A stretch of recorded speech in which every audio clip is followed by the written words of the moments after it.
it. Yeah. Money work. El mundo quiere dinero. Yeah, I know. Money work. Se arregla con dinero. Money work. Si me quiero educar, dormir en algún lugar. Really cool. You're also gonna change the kickstand knob, guys. Alright, let's take a quick look at the Hopefully I'm all good, guys. I roll over something. Solo un par de gente se lleva el botín entero. Funny, pasa verdadero. Si tienes lo verde siempre llegará primero. Pero yo Lunes. Money work. El mundo quiere dinero. Yeah, I know. Money work. From here it looks overpowered. Se arregla con dinero. SC Project branding logo that's on here. Money work. Si me quiero educar, dormir en algún lugar. Really cool. You're also gonna change the kickstand knob, guys. Alright, let's take a quick look at the Hopefully I'm all good, guys. I roll over something. Solo un par de gente se lleva el botín entero. Funny, pasa verdadero. Si tienes lo verde siempre llegará primero. Pero yo Lunes. Money work. El mundo quiere dinero. Yeah, I know. Money work. Se arregla con dinero.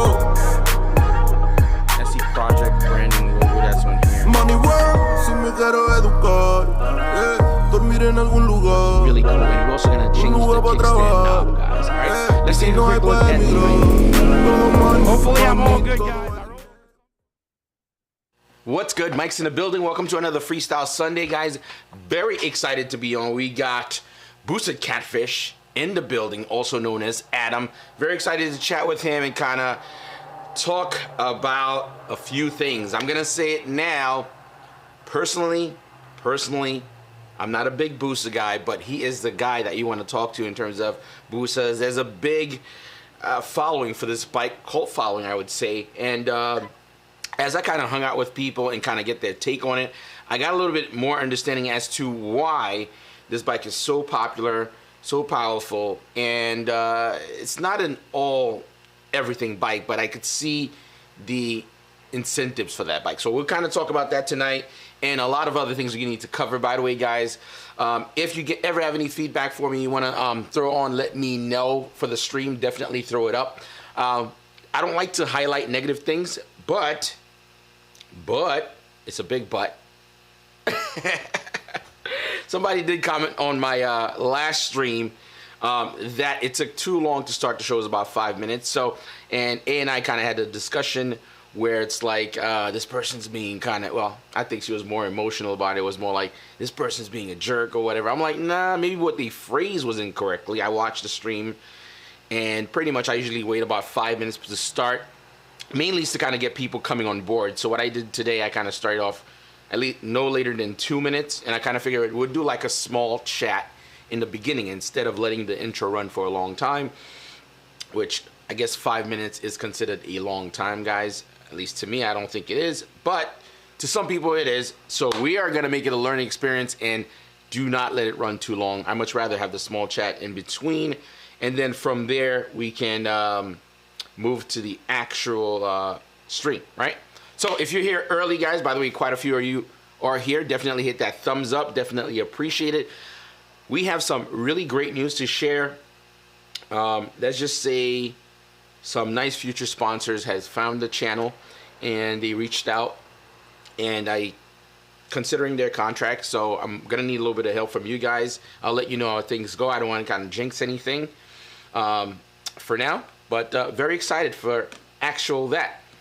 Speaking of some positive things, look what A got me. Hopefully you guys probably can't see that. Let me just dim the light. Really cool. Oh, you still can't see it. Come on now. Seriously? There we go.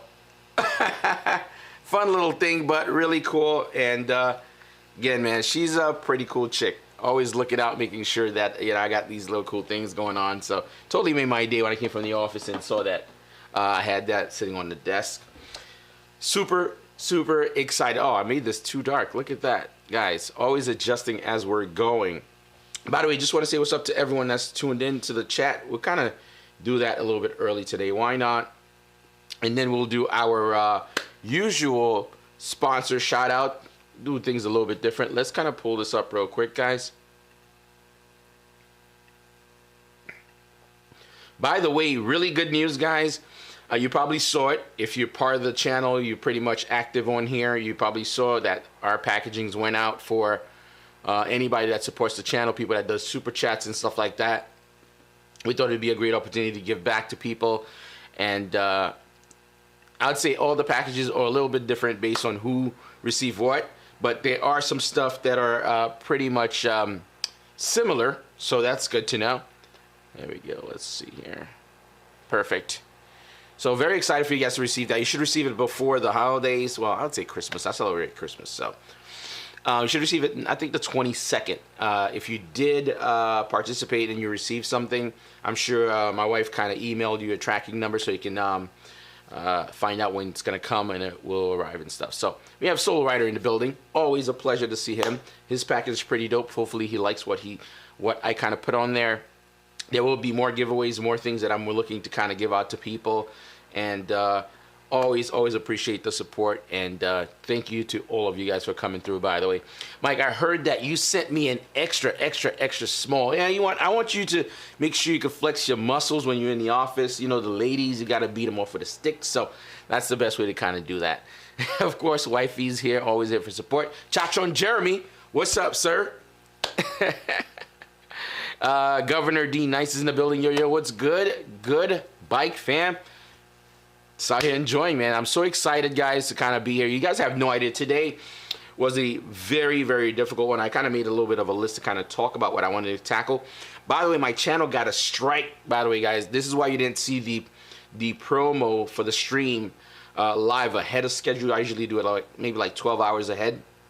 I was working it out till the very last 20 minutes of the channel. It ended up being a mistake, and you know, it's a reality check to see how much work you could put in on a channel and how much your channel could grow, anywhere between to 10,000, 100,000, a million. You can get, you know, if you strike on there, they will delete your channel completely. So, and also you wouldn't be able to stream and everything else. So we've been trying to work that out on the back end with YouTube and the person that struck the channel and stuff, and it was just nuts. And I don't watch my channel like a mad person. So, you know, every couple of days or maybe once a week and stuff. And when I log in earlier to kind of do all the pre-setup for the stream, I'm like, there's a strike on the channel. What's going on? It's like, I don't use people's stuff. I don't, you know, I usually get permission if I am, but that was just nuts. COVID Mecca's in the building. What's up, sir? You did get a package also. Really excited for you guys to kind of let me know what you think of some of the stuff. I sent me a crop top hoodie. They sent me a crop top hoodie. Yeah. So you could ride on your Jigsaw boy. You're a Jigsaw boy, so figured. Sasong's in the building. Just made it to the crib from riding. Felt nice. 51 degrees, perfect temperature. What yo fam? No, what up fam? There you go. Missed the P's missing there. All good.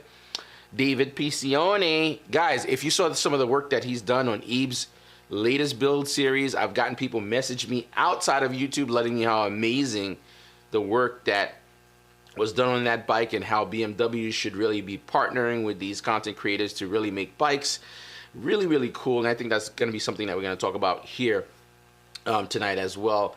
Even though those build bikes are amazing, they're really cool, but these are not mass-produced motorcycles. Nobody would be able to afford them. They'd be, you know, out of the stratosphere. So I think the whole build series is a great way to get a bike like that that's custom made, that's, you know, beyond the value of the actual bike. That's the only way we'll be able to get it. So that's really cool to see in that setup. Let's keep on going down here, guys.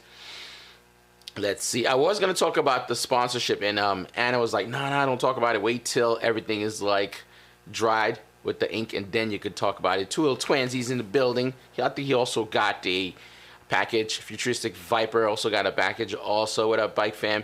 Steven Turner, what up? Let's see what else we got. More people will be tuning in. By the way, guys, if you're tuning in, you want to help with the channel, always hit the thumbs up, comment, or chat in it, or share it with people. That's the only way we're going to make it grow. David Piccioni, thanks for the kind words. That was a hard one for me. I did the entire bike injured in a cast. It doesn't look like you were injured. It was crazy. People were messaging me left and right, just talking about the craftsmanship of how it looks and the way the bikes are. And I was like, guys, just quick heads up. I mean, outside of Ib being the face of these project bikes, there's a lot of talent that goes, you know, David Piccioni, of course. You also have Zach the mechanic, and also the dealership that allows him to do work there. It's just a whole production that we don't see. Really, really cool, and I love these opportunities. By the way, we're going to say a big thank you to our sponsors, boys. And you guys know, Motivation USA is where I shop for all my parts, and of course they've sent me some really cool goodies. Might as well, instead of going to the site today, I want to show you more Street Fighter carbon fiber. I don't know if you guys kind of make these guys out. I got the subframe, I got the cover for the side that's just like a metal. If you guys always want to kind of show love and support, those links always great for you to hit them up. And let's see here, yeah, always great. You could hit up those link and shop. Get stuff like this, carbon fiber or anything else for any kind of motorcycle, guys.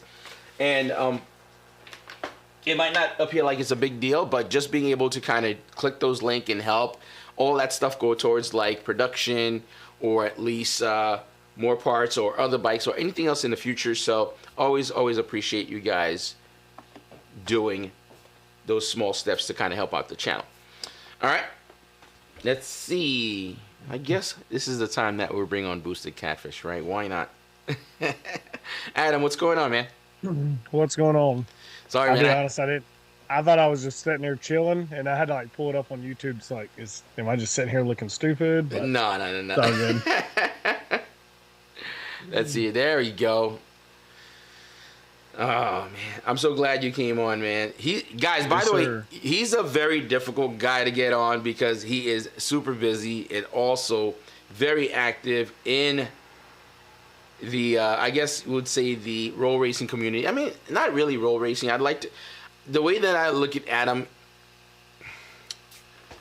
I don't like to kind of fit you in that bubble like in the roll racing community. You guys work on bikes, you know, you're hands-on, you're very into like tuning and stuff like that. Your approach is completely different. So you break that down for us. I don't want to kind of put a label on it, and I don't think I'll do a good job of that. No worries. I think you do pretty good. So it's not that big a deal. As far as I liked what you said. You know, I am kind of into the roll racing community as far as the bike stuff goes, and I'm okay with it. Like honestly, I want to see the sport grow. I want to see some more sanctioned events and some more safer, you know, events. Because let's face it, some of these bikes on the street are getting extremely fast. You know, which is, don't get me wrong, when we do bring out the big boy bikes, we're very cautious of, you know, traffic, stuff like that. But if we had a sanctioned place to go, it'd be a lot better. You know, here's my thought on that. I think I hear people talk about this a lot. Getting a sanctioned place where you gotta have medics there, you gotta have some kind of warranty or some kind of safety, and that means you have to pay some fees to whoever's the properties. I think all those things are great, but I think it changes the dynamic of that. I don't know how fun is it going to be. I think there's an aspect of this that is really cool that people enjoy. I think we don't talk about it. Nobody mentioned it. And yeah, I've witnessed it myself, and I could say that part of the adrenaline, part of the excitement is the fact that we're all rolling down, you know, the 95 or whatever highway you're on all together with 200 bikes, and everybody's feeling strong, bikes sounding good. It's very different than everybody gathering on like a runway and just doing smackdown. It's not the same. So you when you came out, sorry to cut you off, but when you came out, you came to Michigan. I remember that, and then we went to the first time I met you was in Nashville, right? Yep. For each event. Okay. Both absolute great times. You get to fellowship with everybody. You get to race and meet, people from all over. But when you go to some of these more dedicated events, like we have one coming up, um, I would, if you could swing it, highly recommend coming and checking it out. It's a little bit more dedicated of an area to race at. You'll start seeing bikes like, trying to think the fastest bike out there when you came to Michigan, when we went to that, that side street, right? I'm not gonna throw names Yeah, out. I know where But it went. yeah, so that would have been our dedicated race area. You would have seen some really, really strong and fast flybys there. Some of the fastest bikes there at that time were, I think, Rowdy's H2 and Dave's, Nitrous Gixxer. But if you were to go to like South Florida, just had a race today for 22,000. Those bikes Wait, are, $22,000? yes, Holy for a roll event. Yeah. So you've got that, and those bikes are a lot different caliber than the ones you've seen so far. So that's what I mean when I say if we could get more of a sanctioned event, you would start seeing. I think you would start seeing faster and faster and faster stuff come out. And these are the guys that they're not racing for fun. They're extremely, aggressive when it comes to racing and riding and all this other good stuff. The stuff you've came out and seen, we just all like to have a good time, good ride, chit chat with everybody. And, it's like, hey, you want to run? Let's run. Let's go for it. So it changes the atmosphere a little bit and the vibe you get. Sorry, I'm watching you. I'm like, what are you doing over here? No, I didn't get a chance to. Today's been completely hectic. I didn't get a chance to promote it, so I'm like doing an Instagram clip while you're talking, and I am listening, just multitasking a little bit. God. No, I know you're. I'm sure you're listening, but it's like I'm watching you do it. And I'm like, wait a minute here. Am I like being trolled or what? Nah. Go right ahead. But no, I mean it just changes it up a little bit. I think there's still going to be a place. At the end of the day, there's always going to be a place for your more street stuff. It's just the nature of it. The street's always open, tracks aren't. Safety crew never stops. We got ambulance services on the street. I guess. I mean, as bad as it sounds, but it is what it is. So, but like I said, like I was mentioning, when you start getting into those more sanctioned events, you can start bringing out the faster and faster and faster bikes. Like there's a whole group of bikes that you haven't even seen because of just how powerful they are, and they won't bring them to certain events, and they'll only bring them to race specific events, and then they'll do like half mile and Texas mile stuff with it. So that's what I mean as far as going to a sanctioned body. You could start seeing a variety of different things, and in a half mile, which that side street where you're at, that's right at a half mile. You start seeing bikes going 220 plus through there. Yeah. It's like, okay, all right. We need to start looking at a little bit different procedure, because honestly at 100 miles an hour plus, anything can happen, but at 200, you don't have much of a cushion, I'm gonna stop you because I have to talk about this. I always bring it up. I always talk about this with everyone. My experience with you guys has been, to say it's phenomenal, it's not even the word. I know there's a lot of stigma. A lot of people talk about roll racing, have certain feelings about it. My experience with everyone that I've been there has been phenomenal. And the best part about it, and I could speak to this, you guys could probably have to go yourself and kind of get an understanding. Super respectful. The organization's beyond, and it's wild. And even when you're referring to that road that we went on, how organized it was, there were rules, everyone was following them. There's certain places you can't go. There's checkpoint at the very beginning, at the very end, they clear up the road. People even have how do you call it? Like a blower, like a snow blower or a leaf blower. They clear the roads. I mean, I can't begin. This is just a small thing that I'm talking about here. There's people have tools, helping one another. It's just an experience I've never had before, and I refuse to kind of let anyone kind of continue perpetuating like a stigma about like at least road racing. Not that I'm saying I'm a road racer and I'm an advocate for it, but I have a huge level of respect for what you guys do in terms of, you know, just being mindful of everyone. And I didn't see any testosterone like, hey, blah, blah, blah, what. It was just really cool. Everyone respected one another and respected the rules. I guess we all know the underline, what can happen if it's not. And I thought that was so cool. That was probably one of the best part of the event, because I don't want my wife thinking, oh, man, he went out to Detroit or wherever, and God knows if he's coming back. You know what I mean? It felt... So afterwards, everyone hung out and had drinks and chopped it up and stuff, slept, woke up, and rode again and stuff. There was no point in time that I felt like, man, I don't know if I should go out for a ride that day kind of thing. So that was really cool. No, really, really and cool. I'm glad that's your experience in it. That's because for me, that's what I want. You know, yeah, like you said, that roll racing's kind of got a little stigmatism. It's super easy. Anybody can do it, and this and that and whatever. And that's fine. That's not true. That's not true neither. That is not true neither. Oh my God. That is not... Guys, I'm telling you, my experience, I'm sorry, I don't mean to stop you, Adam. Adam is like the expert here, guys, at least representing a seasoned person that's been part of the community that knows a lot about it. It is not easy. Again, that's another stigma. It is not easy to do it. It takes a lot of courage. You got to understand it. You got to know your bike. You have to prep your bike. There's so much that goes into it. There is a level of skill also. So it is not as simple as we all think it is. I can't do it. I can't do it. Everyone that watches this stream, I always talk about it. I always talk about my experience. I've gone fast, and it felt like I was going slow in comparison to everyone else. Let's just put it that way. You did get beat by a multi-strata. I knew you were going to let that down. Oh, my God. Seriously, man? Oh, my. Listen, I was on a borrowed Street Fighter V4S, right? No, SP. Sorry, SP.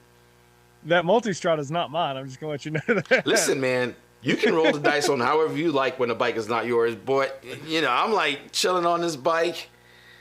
But, yeah, he did beat me several times on Street Fighter. Okay, that multi-strata Pikes Peak, I think Eve's on the stream. He will say that is a very fast, it is a super bike disguised. That is a wonderful bike. To this date. And Steve, if you're still in here, you'll love it. To this date, that has been my most favorite bike to ride ever. It's not like, I mean, don't get me wrong, it's got some pep, it's fast, but it's super comfortable. It's just, as far as an overall bike, like, it's so badass. So, but I don't have one yet. I'm gonna say it now. I've said it before. After I ride, actually you convinced me to actually ride it. I was in the Street Fighter. I'm comfortable and I'm enjoying the Street Fighter. He was like, you got to get on this, man. We swapped. Best Ducati I think I've ridden. In terms of overall balance. Yeah. It don't feel like a big bike. That's what blew my mind. It's massive. I mean, you know, when you get on it, you're like, holy shit. This is like, I'm 6 foot, and it was a lot of bike for me to sit there and hold at a light or at pulling out. But as soon as you got in it and comfortable, it's like, man, this feels like a 600. Like, it's very nimble. It's cool. But now we're way off topic. But as far as as far as the community and stuff goes, when you came out, I do, like I said, because there is a stigmatism with it, is it's so easy and everybody can do it and whatnot. I encourage. I'm sure there's a roll racer in your city, you know, and either he's not in. Start looking for the ways in and just come out and experience it. I mean, you don't even have to race to some of these bigger events. Like, you know, any of the Ebes is, in my opinion, would be the ones to come out and experience, because it's going to be some riding. It's going to be some smackdowns, as he calls them. It's going to be, you know, it's going to be a way to get your feet wet into that scene. And if you like it, keep coming out. If you don't, if it's not for you, you know, you don't have to trash talk it. You just, all right, cool. It's not for you. Go on about your day. And that's kind of how I look at a lot of different things in life. You know, if I try it, if I don't like it, all right, cool. Roll on to the next one. So I've done it all. I've drag raced. I haven't done any road course stuff yet on a bike, but that's coming, hopefully, as long as everything stays right in the cards. But, you know, I've drag raced bikes. I've road raced bikes. I'm going land speed this year. So it's just keep changing it. Try something different. Now, I'm going to say one thing also. Guys, this was a big learning experience for me overall. I'm one of those guys who get bikes and stuff like that. I make my bike nicer as I go down the line. And I remember I make my bike nicer as you get them. You get it, it's nice, and then you make it nicer. You get carbon fiber wheels, whatever it is. You kind of do whatever to make it nicer to you. And I'm sitting there with Steve, and I'm like, I don't remember, was it a phone call afterwards or something like that? I'm kind of long-winding what I'm talking about here a little bit, just kind of so you get a general idea of where I'm going. Basically, I tend to I think he'd probably fall under that category as semi. He makes his bikes nice in the same space he makes them fast. And it's a whole different thing, because I'm like talking with Steve, and I'm like, damn, man, these guys just do anything to their bikes. Like, it's like sacrilege a little bit. They shaving things down, removing the seat, and what else? Remove an entire caliper, an entire rotor off, just to kind of get it faster and lighter. And I'm like, damn, it's like one panel's not aligning completely perfect. I'm in that space, like making my bike more perfect, And the reason I'm kind of saying this, it's almost an art. We're talking about people going full carbon fiber, right? They're taking the seat off, removing caliper front. If you dual caliper, you remove one, removing the disc brakes also for streamline. It's a complete art, and I think you have to really kind of understand the level of complexity that goes into it, making the bike really, like, for example, Evan has his Busa. I'm transitioning to Busas here, of course, because that's what we're going to talk about. His bike is super. It felt like a 300 when we moved that bike. And it's a skill to get this bike to be this light and this powerful. It is crazy. You should feel his other bike. Yeah. Sorry to cut you off. But no, you're not. His ZX10 is sub 350 pounds, and it maintains a stock characteristics. Besides, like, if you just look at it, you see carbon wheels, single rotor, but you don't see anything that's like it's crazy, clean, right? It's clean. Exactly. It's clean. There's no cut gas tank. His seat's still on it. The seat is shaved down and rewrapped, but it's, from far away, it doesn't look like anything crazy. And even up close, it doesn't look like anything absolutely insane until you roll it on the scales and it's 350 pounds and you're like, holy shit, this is a bike that makes 200 plus horsepower on fuel and weighs 350 pounds. And as long as you keep the rider light, that bike moves. The bike's a very proven bike, has been for years. And now he's transitioned into the Busa, because with the Busa, there becomes, it is a bigger bike, but they're way more aerodynamic than most bikes, especially 1 liter bikes. So once you can get away from any of that wind drag, you start realizing how much it plays an effect. So years ago, I had I still got my S1000, and it's got a fuel cell on it and a lower tank shell. And I remember when he rode mine, he was able to get behind the windscreen. He's like, I didn't feel any wind. He's like, it's almost cheating. And I was like, I know, like that was a reason behind it. So, he's tried the gas tank. It wasn't too much of a fan for him. And he likes the clean looks, which I like the clean looks as well. So when he transitioned over to a Busa, he's like, I don't have to do anything, just a little bit taller windscreen, and he don't get affected by the wind at all as far as the rider goes. So then his struggle has been, and not necessarily a struggle. I mean, once you do as many bikes as he's done or I've done, I'm not gonna say it's second nature, but if you get the same bike over and over, you can do it a lot faster. But when you start towing a new one, it's like, okay, is this code, if I remove this, is it going to throw a code? Well, so my Gen 3 Busa, for example, we did everything that we traditionally would do to a Busa, like a Gen 2, the generation previous. You disconnect the ABS block, and it basically shuts the bike down. You can still ride it and everything, but it's in a limp mode. So you got to plug it up. Well, that's not a big deal. We had to do that with some Kawasaki's back in the day.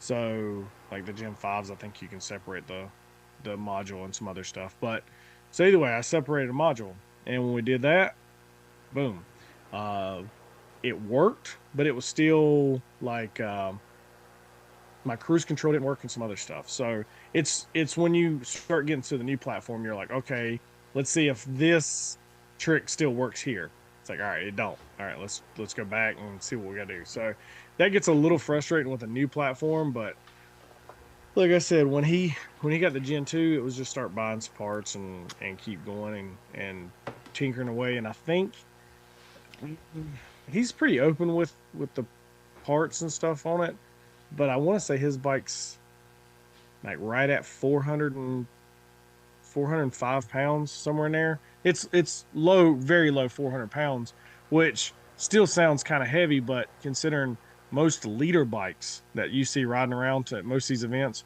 aren't even close to that light. So, once you put it into perspective, it's like, okay, cool. And then you have, you got torque, which since you got a bigger motor, you don't have the horsepower that some of these 1000s do, but you don't necessarily need it as much because, yeah, you're more aerodynamic. So, one for the Gen 2s, like your first and second gear, you start feeling the power and the torque. 3 and 4 is kind of weak. You start seeing 1000s catch back up. And then fifth and sixth, aerodynamic takes play. And as long as you don't have too much rolling resistance, you'll start really streamlining in those gears for a Busa, Gen 2 Busa. The Gen 3, we're still figuring some stuff out. But here's my question for you. Would you say more horsepower or lightweight's probably more important?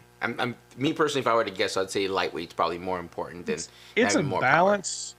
It's a balance, but so Evan runs a business. That's his, that's his livelihood. So when he does it, it's all about what the customer can afford to an extent. Not everybody's, your average head and cam package is anywhere between, $4,000 to $6,000, depending on shop and stuff like this. Well, not everybody's got that. So you can start tinkering and getting weight out. That's where, in my opinion, where I think it started, because like most everybody can afford to take weight off their bike. If you're just searching your bike, like, cool, I don't need that, take it off. Well, now it's become so much more than just removing parts. You need the lightest carbon wheels, like the GP Techs. Extremely lightweight, extremely hard to get a hold of. But that is, as far as the carbon wheels go, I think that's the lightest one right now. That's going to set you back what a head and cam package does. So now this whole lightweight reduction has become so important, or so, I guess, more mainstreamed, that your weight reduction parts are almost as much as motor parts. So, but in my opinion, let's take the 17 and up Gixxer 1000. So you can take it and basically remove, as long as it's a non-R model, you can get it down into the 350 pounds with almost not spending any money. I mean, it's pretty impressive. Yeah, that's how much is stuck on those bikes. That's including like an exhaust. You got to buy an exhaust. You're going to buy an exhaust regardless of what. If you're riding a motorcycle, you're probably not riding around on a stock exhaust system. So you're going to buy this regardless. And if you do that, then yeah, you're down into the like I said, 350s for a skilled person, 370s easily, and then 60s, pretty effortlessly. So when you can get that, it's like, okay, cool. Then where do you spend your money after that? Do you want to spend it and knock a few more pounds off for wheels, or do you want to open up the motor?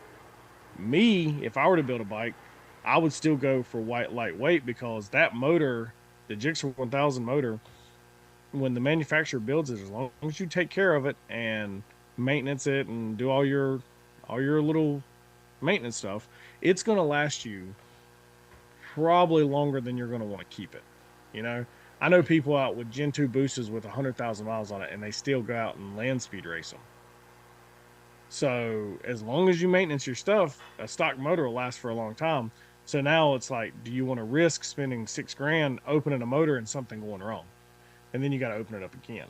So when I'm talking to somebody as far as weight reduction, or the next modification, it's always like, okay, what can you afford if something happens? Yeah. Not everybody can afford to go in and rebuild a motor twice if something happens the first go around. Now, here's the thing. So, I'm kind of glad we kind of went towards speccing out one of these bikes, in terms of either going lightweight or going into the engine. Now, I'm gonna say it here. Nobody hate and freak out. Busas are one of my least favorite motorcycles, and I kind of missed an opportunity. I missed an opportunity because Steve was like, "You should ride the Busa. You should ride the Busa." Everyone's like telling me, "Ride the Busa." You know what? The thing is, I'm so in this state of mind, like, man, Busa's like a fat chick or something. So, I know. That's my comparison.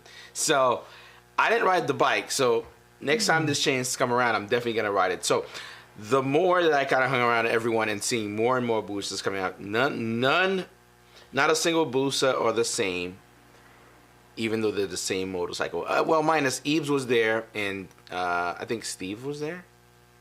Well, there were two of them that was there. They were both brand new and being worked on. And none of them are the same, and I'm told that they're super comfortable, but there is like this cult following with this bike, either doing a turbo Busa if you check on YouTube, or modding them out. What is the crazy attraction with this bike? Is it the cost? Is it, well, I know the aerodynamics one of the biggest thing. It seems like the way it's shaped, it cuts through the air nicely. So there's a few different, if you want me to go ahead and start answering that question. No, go, please. Okay, there's a few different reasons to attract it. I'm already a bigger guy. I'm 6 foot. I'm 210 pounds. It's just for me to get on like a 1000. Like I got an S1000. When I get on it and ride it, I love it. I love the bike, but for me to be competitive in the higher speeds, I just physically can't get behind the windscreen. You know, I can feel the air hit my shoulders and dragging me back some. So that's what appeals for the bigger people for the Busa, because it's so much bigger of a bike that's a lot easier to get behind. It's a lot more comfortable, kind of a little bit taller of a bike too. So yet again, I'm 6 foot. So, you know, my knees aren't, you know, past my elbow when I'm in full tuck, like it is on the 1000. So there's that.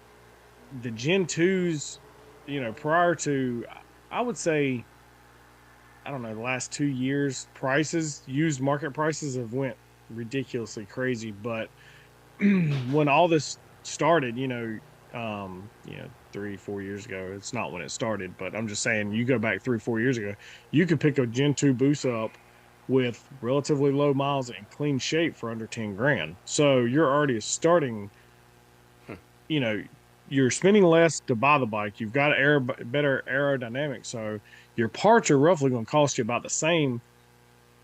So it's just kind of like, all right, let's go here. And then you have a platform that's being built for everything.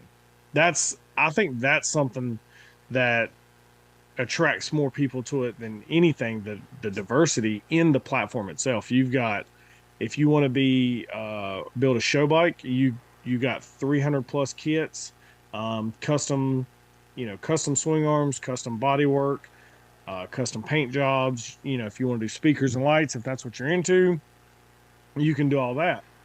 Or you can transfer, you know, go from that scene to, you know, there's some guys drifting these bikes. You know, that's become popular in the last, I don't know, year, maybe 2 years, starting to get some traction. It's been going on for years and years, but now it's actually starting to get some kind of mainstream lighting on it.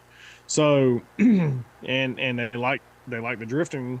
I'm not gonna say stunts, because it's still a lot of a bike to throw around, but I'm sure somebody out there is stunting a Busa. So then you got that, or you want to do track racing. You want to do grudge racing, dig racing. You've got a hydraulic clutch, so it's a little bit easier on your hand. There's some tricks and stuff you can do there to make it a little bit more consistent of a drag bike. And you can go really fast with, like, on a drag setup with about, you know, minimal effort or minimal cost spent. You know, I'd say $25,000 could get you a Busa with a really good track setup on it, and you'd be consistently going into the, you know, 5 second and 1/8 of a mile. So, I mean, it takes some time to get a rider on it, but I think it's that recipe would be pretty easily done. And then, if you want to go from the shorter tracks from eighth to quarter mile to, half mile events or even land speed events, you've got Bill Warner, which is no longer with us. I think his record still stands, and I don't know for sure, but I want to say he did 311 miles an hour on that bike. Wait, you said 300? 300. I thought that was like a mistake. I thought you were gonna say 200. So No, 300. no. I let me see if I Yeah, can let's Google look it at that quickly. because that's kind of a big number there, man. 300 miles an hour. Oh, Bill. No, I knew it was over 300.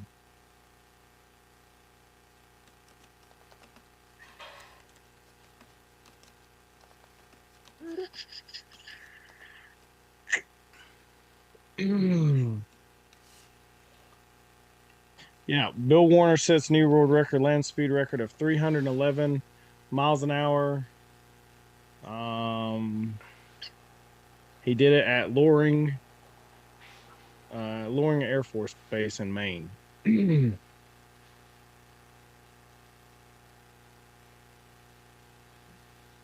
So, sorry, I started No, no, reading this it's like, fine. damn. When I started reading, I was like, oh shit, there's more I didn't know. But anyway, so yeah, 311 miles an hour. Now granted, highly modified. That motorcycle, who knows exactly how much power it put down at the time this was done.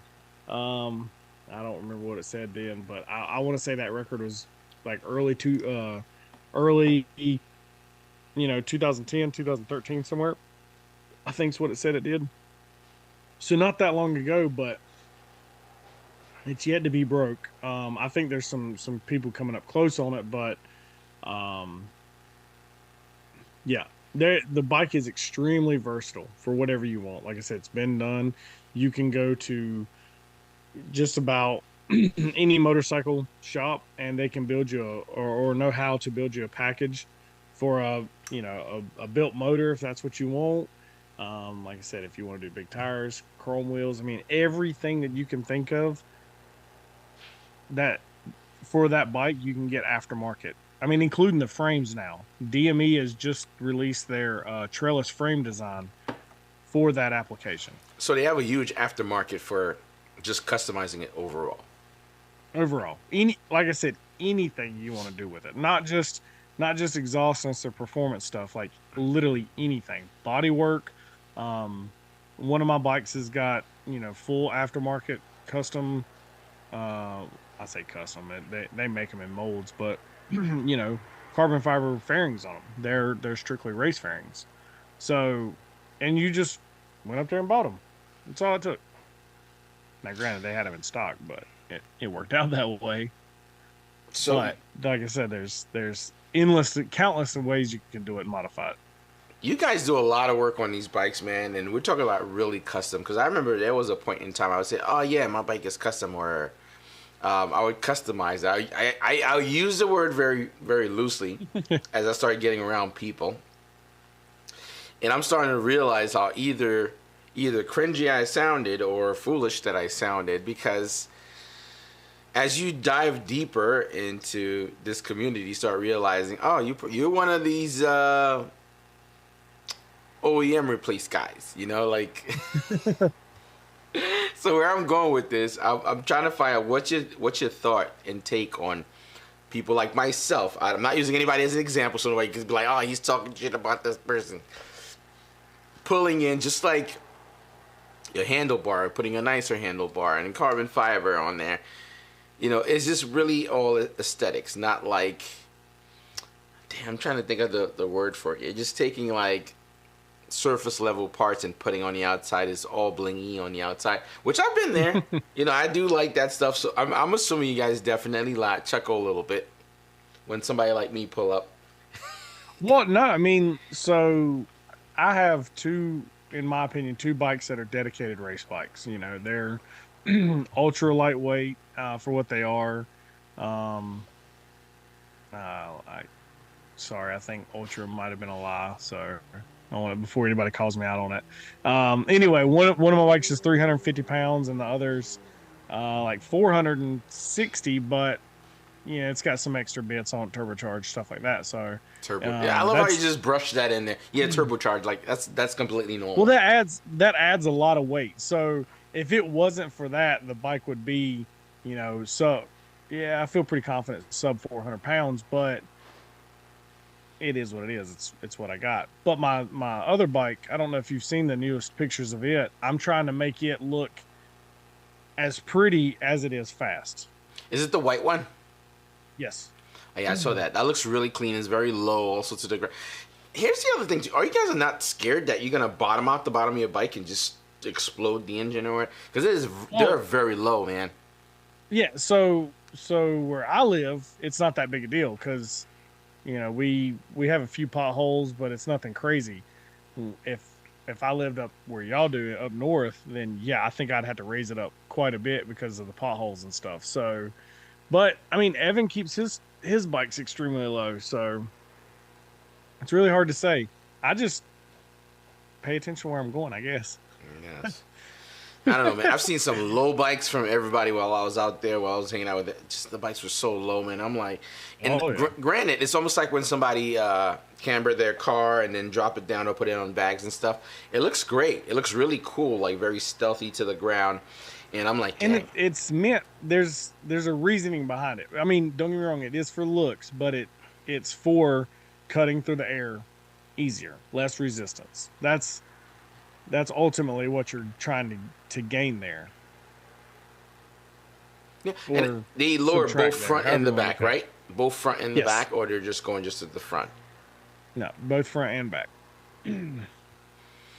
So there's another, I guess, I wouldn't say mystery, but you hear this a lot online with people that either spectators or the commentating online, which I don't do because I know better until I experience them for myself. People tend to say, the bike changes a lot when you start lowering it down, stretching it out.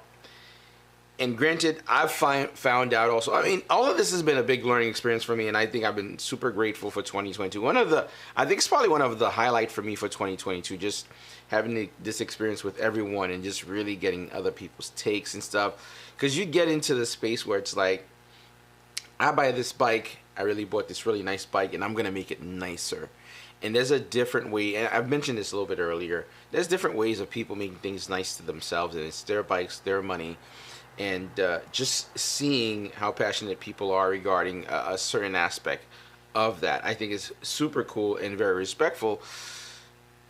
That you can respect what they do, and you could see it. Now I can see the value. I understand, like people would say, "Oh, you lower it down, you stretch it, it won't turn anymore, or you can't corner with it anymore." A lot of these things are myths, and right. I'm finding out a lot of people have multiple bikes. Some of these bikes are dedicated for specific tasks. It's just like, you get yourself a super bike, you get yourself a naked bike, you get yourself, an adventure bike. They all designed to do something specific. And I think we get small little bits of highlights of these motorcycles, and people just, in most cases, people look at them with a closed mind. It's like, if you're the guy that just like started riding or you like riding, it's like, oh, I like an R6. It's the perfect bike. And all of a sudden you see something like stretched out or lowered, and it's like, what the hell is this? It's breaking the matrix. You know what I mean? So I think that's what tends to happen. And I have a whole new appreciation of seeing people doing these things. I remember, like I said before, I said to Steve, man, it looks like they butchered their bike a little bit. And Steve turns around and looks at me like, don't ever say that, Mike. Don't ever say that. He didn't say it upsettingly. He said it in a way like, you have to understand. And, I really saw clearly through that. And now that was really, really cool. That was really, really cool. It's just different. Like you said, you mentioned earlier, touched on, you look at stuff as an open mind. It's the shitty part about social media these days. Like everybody, the most negative shit gets the most attention. It's a little disgusting, but if you can respect or at least look at something and be like, all right, cool, you get enjoyment out of that. All right, that's fine. Go enjoy it then. Yeah. You don't have to put in a negative 2 cents on it. So as far as like, yeah, I've heard them all. You know, oh, you lowered that bike, you can't turn. Yeah. And I'm passing people in a curve, leaned over on my BMW. So it's not always the case. I mean, most of the people that are going to say, "Oh, you stretched it, you can't turn now," they can't ride the bike they have to its potential. I I would feel pretty confident to argue that over half the people riding sport bikes can't ride to that potential. Nothing wrong with it. You know, you like the bike, but you know, don't knock me for wanting to modify it to what suits my needs and what my wants versus, you know, how you want to ride. Um, I like it. I like them all. You know, I love jumping on any of Steve's bikes because typically Steve's is a nice balance. You know, it's got all the brakes on it, but it's lowered just enough to give them a little bit of an edge to keep it down, but it's not so butchered, you know, that it's Nah, you can't use that word, man. I used it once, and that was it for me. I was like, oh, you know what? You should probably be. But really I mean, because respectful. he really doesn't do anything. You know, he leaves the brakes on it. You know, if it's got ABS, he leaves on it. So he lowers it a little bit where it's comfortable and puts a strap kit on. Um, you know, Eve's bikes are beautiful. You know, he adds all these Moto Million parts on them, and they look fantastic, and they run just as good as they look. But when he comes out to race a more dedicated bike to roll racing, that bike's going to have an advantage. You know, you never know the outcome of any races, but like if you come out and you're like, all right, cool, there's a 20 plus BMW that's stock wheelbase, stock height, and then here's one that's lowered a little bit with a strap on it. That bike has an advantage. So, and I've been trying for years and years to get Eve to put a strap on his bike. He would benefit so much from it, but he won't do it. I don't think he would do it, and I wouldn't do it either. You know what it is? You know what's tough for me, seeing a lot of this stuff, and I understand it, and I understand why people do it and stuff. It's very different. I feel like I would have to have a bike specifically where I can say I don't care about it. It's like it's tough to explain this where it's fair. I don't know. It's difficult. Say whatever. You're not. Well, you might offend anybody watching, but I promise you're not going to offend. No. It's not really about offending. I feel like I would. I guess the route that you go with a bike that you already have. So, for example, you know, we'll use E because he'll be like a catalyst for this, and he won't take into offense anyway. Like he has his V4R. Like he wouldn't strap it down. I think maybe it would change. To me, if I had a V4R and it's all blinged out, it's, you know, carbon wheels. I think the bike is like mint. Okay, I feel like strapping it down. He put an arm on it. Huh? He put an arm on that bike. Did you see it when he had it? He took it off. Had it stretched out? He took it off. Yeah, he took it off. He took it off. He did, but he had it on there. But I get what you're saying. So I think it changes it a little bit, and I think maybe when they get to the point where strapping down your bike is not as it looks very homemade. Do you see what I'm saying? Absolutely. Yeah, it looks very homemade. Agree. So I think when you get to like a very clean setup where you can kind of do it where it's just like it's part of the bike kind of thing, like almost like a Pan America. I could be like, all right, cool, you could lower your bike and you can bring it up when you want to. It's very like hit the brakes and pull the straps up. It's like contraption that someone thought of in their garage or something like that with their friends. Like, yeah, let's just fucking strap our belt in it, man, and pull it up. So... And over the years, nobody's designed anything better. That's the craziest thing. Well, it's not that. I viewed everything with an open mind, and I'm there in the scene with you guys. I'm listening to the conversation. I'm not saying anything. I like to keep my mouth shut and let all the guys that know talk and listen and learn and just take it all in. It's not a broken system. It works, and these guys are not focused on somebody like me, like making it look good, making it pretty. They just want to make sure it function is going to give them that best cut through the air.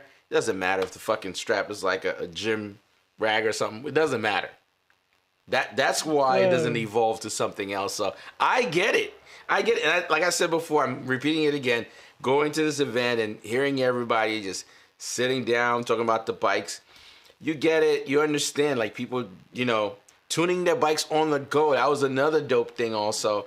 This one dude was like, "Yeah, I watch your videos, man," and then completely different from what I do. You know, I vlog and stuff or whatever. I cut through New York and stuff like that. Do some kind of, but he's like deep in roll racing. Like, hey, just do a pass with everyone. He comes back, pull out the laptop, retune the bike. Completely different from what I do, and that's just a whole new level of experience. And I think it's really cool. People just, you know, tightening their chain or whatever, just giving all really, really cool. Also, I was very surprised on how safe everybody was in terms of gear and stuff. Not very few people ran with no gear. Very, very few people. And I think everyone that didn't run with gear had a clear understanding, and they knew the risk, and they were okay with that too. So that is pretty crazy.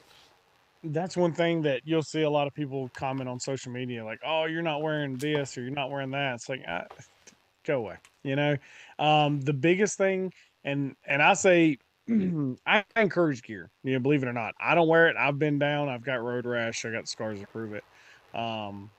But I encourage it because, unfortunately, when I started riding, I just rode, right. Like, I just got on a bike. I'd rode dirt bikes and all that stuff when I was smaller, but when it comes to road bikes, I didn't really ride with too many people. I just jumped on the bike and figured it out. Actually, I drove the motorcycle to the DMV to get my license on the motorcycle. And that's because I live in the middle of nowhere, or did, and still do, but just a different middle of nowhere. So I never got used to wearing gear. I never got used to being comfortable in it. So when I do have to wear gear, like this 2 weekends ago, I was at the TRC event. I had to wear gear. I wasn't comfortable. I couldn't move. I couldn't get where I needed to be. So yes, I encourage it. I don't wear it, but you'll see us when we come out. The biggest thing is we're comfortable. So when something happens, you know how to react, because you're not thinking, "Oh, I can't move this way because of my jacket or whatever." It's all right. I know this is second nature at this point. So I teach comfort on everything. Everything. If I'm teaching welding, if I'm teaching shooting, if I'm teaching any kind of working on stuff, it's always be comfortable first. And that way you're not you're not in a contorted position where it's like, "Oh shit." You're fatigued, your body's going to fatigue eventually. You're not going to be as fast to respond. So, yet again, back to being comfortable. When we're on the bikes. I love how you just said comfortable. Sorry, I had like a freaking like snap-on moment right now. I just remembered something I thought that was cool, and I just wanted to say it. I apologize, but I had to say it. I thought it was kind of funny and cool. I remember we were all hanging out and stuff like that. Everybody's going to bed. We're just chilling. This guy pulled out his gun and put it. That was cool. I wish New York was a freaking like concealed carry state, man. That was freaking cool as hell. Man, I'm telling you, 2022 was super cool, man. So many. I'm just like thinking about it. It's so cool. I'm like, damn, why can't we have like concealed carry state in New York? I mean, granted, New York is like crazy. People would just probably be nuts here. Right. This guy takes out his gun, put it on the fucking counter and stuff. I'm like, how fucking cool is that? And you're thinking like the bikes are cool, so it's so awesome. Sorry, man, I had to totally go there. I'm sorry. No, like it's not. A detour. It's cool because, kind of going off subject, but talking about 2022, you've been to two of these different events and you get to see people from all over the country. When we went to Nashville, did you go out with us that night? I can't remember. Yes, I went to the actually I did. I almost did not go. And I'm like, I don't know, it's late night or whatever, and everybody was very excited. And you know who made me go? Fastlane D. Dylan. Oh, I believe it. Like, come on, let's go, Mike, man. What are you doing? I'm like, nah, I'm just gonna call it night. I'm gonna go to bed and just we'll all ride in the morning or whatever. Nah, Mike, come on, man, let's go. Which bike you want to ride? You get a bike, man. Or Ebe was like, you take my bike or whatever. And I was like, nah, I'm not gonna go. So Ebe just wrapped up and closes his. And I think like 3 people. Also, was it Kuda or another? No, it wasn't Kuda. He was like, nah, you take my S1000. And I ended up going anyway. It was awesome when we went to the gas station, the Exxon thing. It was huge. There were so many people there. Everyone was like carrying guns. It was like a freaking movie. It was so cool. It was the coolest thing ever. Oh man. I didn't get to go to that. Unfortunately, as many times as I've been to Nashville, I've never been to that gas Really? station. That was cool, man. That was cool. All the cars are doing donuts, like burnouts. It was just crazy. Oh, it was wild. I seen some of the videos. I was like, holy cow. Well, remember, if it's the same night I'm thinking of, right when we got there, y'all were rolling out. So I still had to change a sprocket or something like that. So we didn't get a chance to go out with y'all. And going through the night with everyone on the highway. I mean, it was just wild, man. It was just crazy. It was some of the best riding I've done. And it was so funny. By the time I came back to New York, I was like, I wonder how I'm going to ride here if I'm going to change it. So granted, when I got home, I changed my bike to GP shifting. As you could tell, the influence is slowly happening, which was way better. I'm just going to say, if you have like a fast bike, you know, when everyone's getting on the on-ramp the on-ramp and stuff like that to get on the highway and everybody's going through their quick shifter, and you can tell it's GP shifting. It's just like, bah, bah. It's just so cool. Super fast. Everyone is like flying and I'm like, dang, I'm really slow. And granted, I'm not slow. I'm watching the footage. I'm like, I'm not slow. It's just everyone's just going light speed. So really, really cool experience. Everybody rides a little bit different, but no, yeah, GP is one of those things I personally fought off for many years. I was like, nope, I'm not doing GP. I'm not doing GP. And I think the main reason I didn't want to do it was because on my year BMW, you have to buy a whole new rear setup to do GP because the shifter goes through the frame.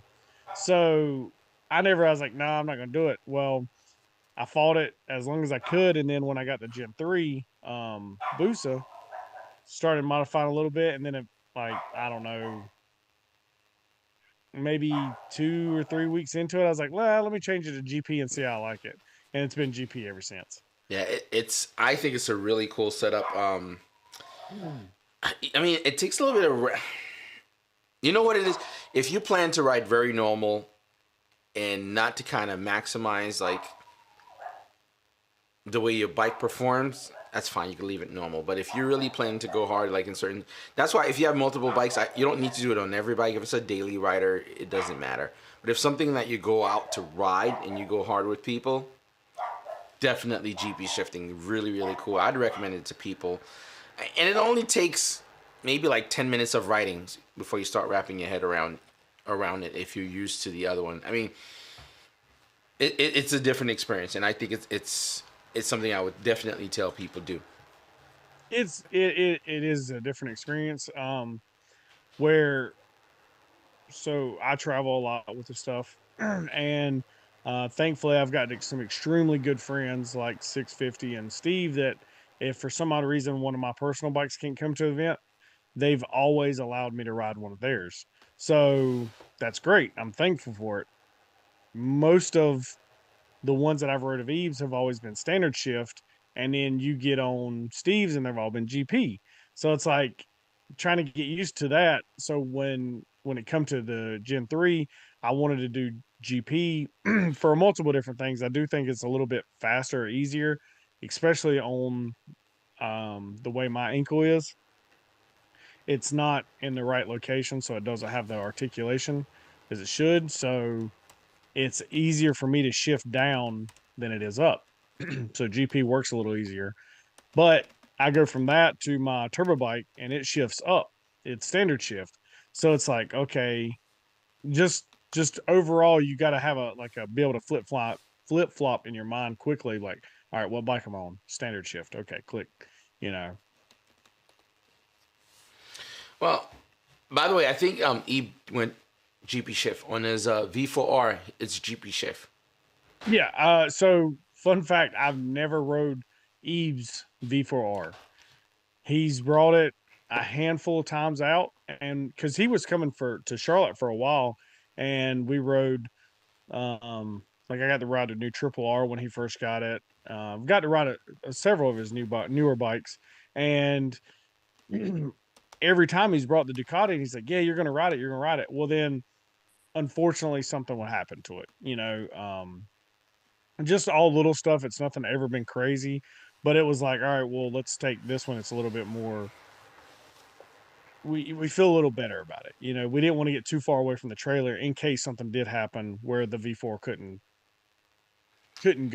continue the trip. So I've never got to ride Eve's V4R, but Steve allowed me to ride the Super Leg, which is, for those, I'm sure all your viewers know what that is, but it's basically the V4R on, uh, how do you say it nicely? On steroids, I guess, because it's, well, no, steroids would be big.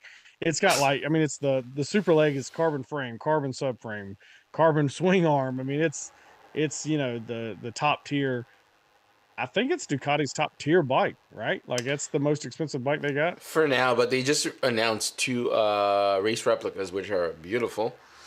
People are speculating they're gonna be like 60 or 70. I mean, it's no Superleggera price, but I think people are saying 63,000. But I think it's a little nuts. I think race replicas should be like buying a V4S because you're technically buying the same bike and they're dry clutch. So I don't know. I'm very excited to see those bikes. I do like those 2 race replicas, so that might be an incentive for me to get something.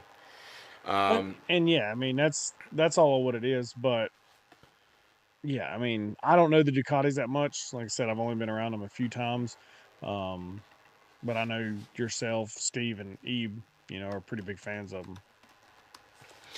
That Superleggera was a super interesting bike. It was very. It felt like you were riding a 300 when I rode it. Yeah, you're laughing. It's serious, man. That bike was really, really light. It's just weird. It did get hot, though. I mean, they are gonna get hot. The reason I'm laughing, and it's, I know this is not how you meant it, so it's fine, but it's like, no. I know what you thought. Call it a Superleggera, a 300 is like, that's pretty disrespectful. But I know that's not what I meant. That is not what you knew what I meant. I'm talking in terms of the. It is an extremely light bike. It's very nimble. It wants to move. Steve, your Super Leg is like a 300. Go sleep on that tonight. God. Yes.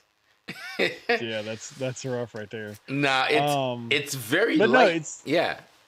It's a good experience, and I don't know what his bike. If he's still listening, maybe he'll chime in what his bike weighed.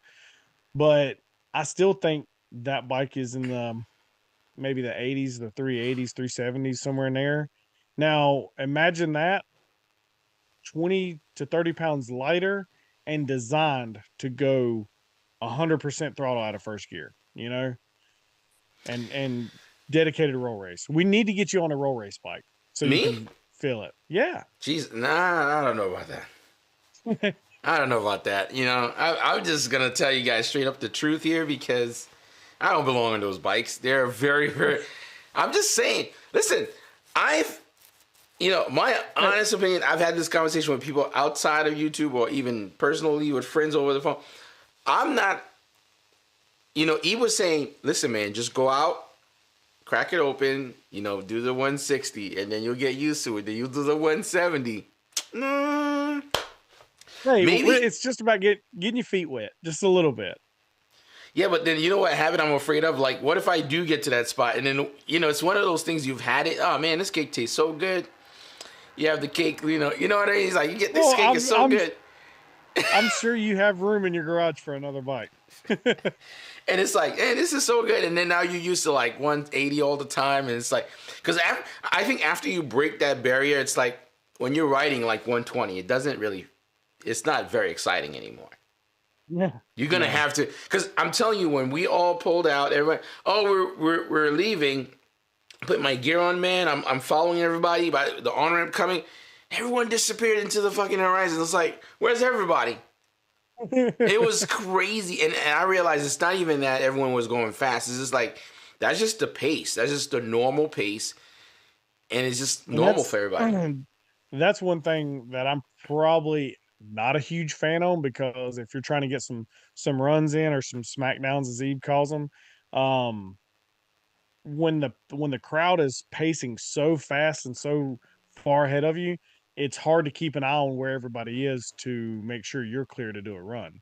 So yeah, the the initial idea is to get up to speed and get down the road a little bit, and then slow back down to um something a little bit more easy to pace. That way you can pair off and you go run, and then all right, cool. We see y'all. Y'all are pulling off now. You know, go and keep on. You know what I mean? It's all about accountability at that point. You know, if you everybody hits the highway and just balls out, you don't know where everybody is. Well, I don't know, man. This is. I mean, it's surreal to me. Like, by the way, with the Superleggera, I think that bike is a. Steve, don't take this personal. It's a total flex bike. It's a flex bike because if I had it, it'd be a flex bike for me. I'm just saying, because that's one thing that people don't talk about. That bike, outside of the cost of ownership for this motorcycle, the long-term ownership cost of this bike is ridiculous. Major maintenances are very frequent. A lot of things has to be checked very frequently, every few thousand miles, for you to maintain this bike. So yes, it's very expensive to buy it. It's even more expensive to own it. You cannot ride this bike every day, or at least for a full season, without having to spend a couple of $1,000 just to make sure everything is good, because it's designed to race. And race bikes, after each race, they get disassembled, looked at, make sure everything looks good, and put it back clean and put back together. Basically, that's exactly what's happening. Make sure the carbon fiber, there's no cracks, there's nothing. It's just a lot going on in this bike. I could see why a lot of people would probably get this bike and have it as like a showpiece. Like, they would enjoy it, but to some degree, and kind of hold the bike. Unless, you're in that space. So at least until then, I think that's a flex bike. Or you have to kind of look at it like, well, what's my, return on investment kind of thing when you have that bike. But it is super cool, really beautiful. And I think just having that around, really, I would go home and just look at it and be like, yeah, that's dope. I have that kind of thing. Not only can Steve go home and he passes it every day. I know where it's parked in his house. So he walks by it every day. He gets to look over and say, yep, that's mine. Not only does he get to do that, but he also takes it out and beats the shit out of it, which is great. For the thing is, Steve is a different beast, and I think that's kind of cool about him. And I think it opens up the door for him to be able to have this bike in a space that's comfortable, because he worked on it himself. He get his hand dirty. He could actually do it. I think that's the best way to own that bike. Like, if you're a certified person, you already know what you're doing. You just really looking for parts and stuff. Because technically, he could ride this bike daily. And when everything needs to get done, he just does it. That's really cool. That's another thing that's really cool about him having that bike. I feel like everybody, I've seen maybe like 2 people in New York that owns this bike. And I know they're not like maintaining it or nothing like that. They just take it somewhere. So they ride it, Sunday rides or whatever, or just lightly to go to Cars and Coffee kind of thing. And more like a flip bike, maybe down the line as an investment. But the way Steve enjoys that bike and is able to enjoy it is I think the only person that I know that actually can, because he can actually do it. Because most people that could actually do the work for that bike can't really, I can't say can't afford it, but really can't afford it. I guess that's the only word you could say. Like, let's say if you're a certified mechanic at Ducati, I don't think they're making that kind of money to actually buy that bike neither. So, well, even if they were, even if they could afford it, I don't think, because of what it is, and like that bike should only go up in value from here on. Like, the day it was purchased, it should only go up in value. So I think most people would just be like, nope, we're going to buy it. We're going to take it out to, like you said, Cars and Coffee every once in a while, and just kind of, say I have it. Steve's not like that. Steve doesn't have, like, everything he has, he uses. And that's wildly respectable, in my opinion, because not everybody has the opportunity to have it. But not only does he have the opportunity to have it, he uses it. And that bike, if you've not seen any videos of that bike racing, that bike is incredibly fast for what it is. I'm gonna tell you right now, we're on the road together, and I think you raced. Who'd you race? I think you raced Eve with that bike. And when you opened the throttle on that bike, the front end went up. I almost shit myself, and I wasn't riding it. I'm like, oh my God, it's taking flight. I was right behind you guys, and I'm like, oh my God, what is happening? And you didn't even let go of the throttle. This is why I'm saying I'm personally not cut out for it. You didn't let go of the throttle, and this thing was going to spaceship mode. So this is why I don't fit that category. That I can't. I was 100% no. You get used to it. I would say I'm still not a rider as far as I don't like wheelies. You know, motorcycles have two wheels for a reason. They both need to be on the ground. So, but that bike is so balanced that even when that one tire was off the ground, it never got to the point of like it was scary or uncomfortable. You're just like, okay, cool, this is completely manageable, and you just shift and you go on about your race. When I say I don't enjoy wheelies, my turbo bike has a sensor on the front of it that only allows the wheel to come up so far before it starts reducing power to keep the front end down. By the way, I just want to kind of say this also. I know a lot of people that watch YouTube and stuff. They're like, oh, these guys are YouTube guys. For example, Ebe, Fastlane. Who else? There's a couple of other people. I think Easy Rider Moto also. These guys are not just YouTube. They are fast. They are fast. Fast on YouTube and fast in real life. Really fast. Yep. I remember if we can get Eve to keep his elbows in, he'll be a lot faster. Yeah, he is fast, man. He is fast. And Ebe is big. Ebe is not, I'm not talking about like in terms of fat. He's like a big guy. Like for him to be this fast is just pretty. Is he still in chat? I want to say he's like 6'3". Yeah, he is big. Maybe. And he's he's a tall guy. He's fast. He is very tall. And Easy's the same way. I think Easy's the 6'2", 6'3" range, and he beat up on me a few times in Atlanta on one of our last meetups we did. I'm like, damn it, man, this sucks. I don't want to lose.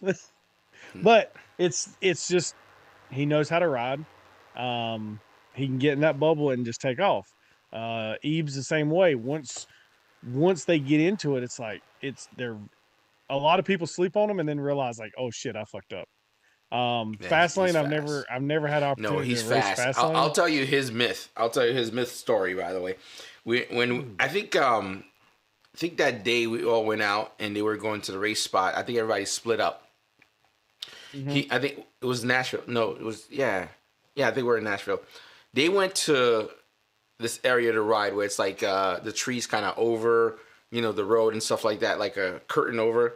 I heard these guys are like dragging me like fast on roads they've never been on. And he was like going hard. Yeah. So that's what I'm saying. Like I've never had the opportunity to ride with, or I've rode with them. I've never had the opportunity to race Fastlane D, but like, yeah, the YouTubers, they do have their persona or whatever, but majority of them can ride. They can ride the corners. They can ride fast lanes, or fast smackdowns as you call them. But to be some of the bigger guys, it's just like, wow, okay, damn, I slept on them. Yeah, I think also they have a lot to prove to, because I think when you go somewhere, people are like, oh yeah, I've seen you before on YouTube or whatever. I think most people tend to think like, oh, it's kind of a YouTuber guy, but yeah, they're fast, man. You got a target on your back when you're a YouTuber, in my opinion. When you go to these events, it's like, oh, cool. There's Mike. I'm gonna race Mike. No, you're not. You're definitely gonna win. Mike. But I'm like, I'm gonna shoot some dope videos. You're gonna see some really cool footage of everything, of the whole event. That I'm gonna do, and I'm totally gonna coast through the event and see everybody else go. Well, actually, I'm gonna be in the back with Dave Piccioni, just hanging out, just chilling. Hey, me and Dave raced last time in Michigan. We dropped way back and we're doing like some like third or fourth gear pulls, like just like staying in a high gear and just doing low speed pulls to see who would win, just goofing off. at the end of the day, we're riding motorcycles to get rid of stress and have fun, you know? So it's kind of depressing when people take the competition, which I enjoy competition as much as anybody, but like you got to take that and be able to separate it and be like, all right, when it gets too competitive where I'm not enjoying it anymore, I don't want to be part of it. So there's always that. But the um damn, I had a train of thought. It's gone now. So take over. No, it's just I like Dave, man. Dave is it. He's cool. Oh, Dave's man. great people. You know what I like about Well, him? He's until he just, tries to cut his foot off. oh my, He's well, good people. I don't know what the hell happened with that. That was my mistake. But you know what I like about him? He's like, he's there chilling with everybody, just low key. You see him shining a bike or moving bikes in and out. He's on the road just chilling, and then wheelie time or something like that. Just super. His demeanor very cool, very chill, very laid back. Yeah, 100%. And then, like you said, he comes out of nowhere. It's like, I think the first time I actually met him was in Nashville, one of the Nashville events. He came down with the Ebe, and obviously we know each other somewhat through social media, but like I was behind him and I was watching him race, and I'm like, oh shit! I was like, his bike's pretty fucking fast. I was like, that's cool. It's you learn stuff about it, so anybody can say they can ride, but when you get them beside each other and they're toting the tire, majority of the race, or they're throwing it in and dragging knee, it's like, oh shit, okay, cool. You know what's so funny about him? I think of him of Batman. When he's off the wait, let me explain. Let me explain. Off the bike, because I remember, talking to him saying what's up or whatever. I never saw when he got on his bike, so I didn't know what bike he was on. I didn't know he was on an S1000. So I'm like, oh, he's two different people. This is why I said Batman, right? It's like Bruce Wayne and Batman. Completely two different people. When he's like not on the bike, he's chilling and talking with people, and then he's on the bike. He's like, oh, that was you. Because when he wheelied on my video, he messaged me. He's like, that's me. I'm like, wait, that guy was you. I was riding next to you the entire time, and I didn't know. So that was funny, man. Really, really cool, man. Yeah. It's so good. If he's Batman, does that make Ebe Robin? That would be hilarious. Oh, Jesus. But anyway, man. I think I know what I was going to mention that earlier when you came up to Michigan. So when we were in Nashville, Steve had texted me. You'd got separated from the group. Steve had texted me or called me and was like, hey, Mike's with y'all, but he's lost. Can I give him your number? And I was like, yeah, sure, whatever. And then you linked back up with us, and the weekend went out good. We had a great time. So when we reunited in Michigan, it was like, hey, Steve was busy working on something, or he couldn't go out. And he was like, hey, do you mind taking him out to let you do some scenic riding, right? Mm-hmm. That's when we rode by the water and stuff like that. And I was like, yeah, sure, no problem. And we jumped on the bikes and went out. And then Steve had told me, he's like, look, he's not a racer, blah, blah, blah, whatnot. I'm like, all right, cool, whatever. And you came up beside me and gave me that look. So that's the whole reason we raced is like, you looked over at me and I'm like, okay, if you want to race, I mean, we'll do it. I thought it'd be fun. I'm like, why not? Yeah, it was a blast. It was a good time. I couldn't hold the throttle open that long, man. You know what it is? Maybe I'm just like old, or maybe I'm just like not in my 20s anymore. If I was in my 20s, man, I'd hold that shit. I'd totally hold it. I think you're completely sane and extremely rational not to hold somebody's bike that is not yours, wide open throttle on a back road in a city that you're not familiar with. I think that is completely sane.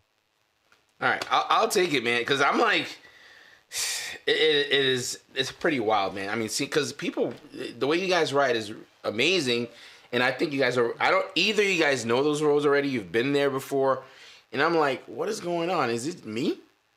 Yeah, no. Well, in that where we were messing around with, I was familiar with that area, so it wasn't too big of a deal to get onto it. I highly recommend if you are going out and doing some stuff, scope the road, drive it, even if it's a pretty quiet road, walk it. Make sure there's no debris. So a little backstory. I told you, or I mentioned I raced the TRC event, not this weekend, but last weekend.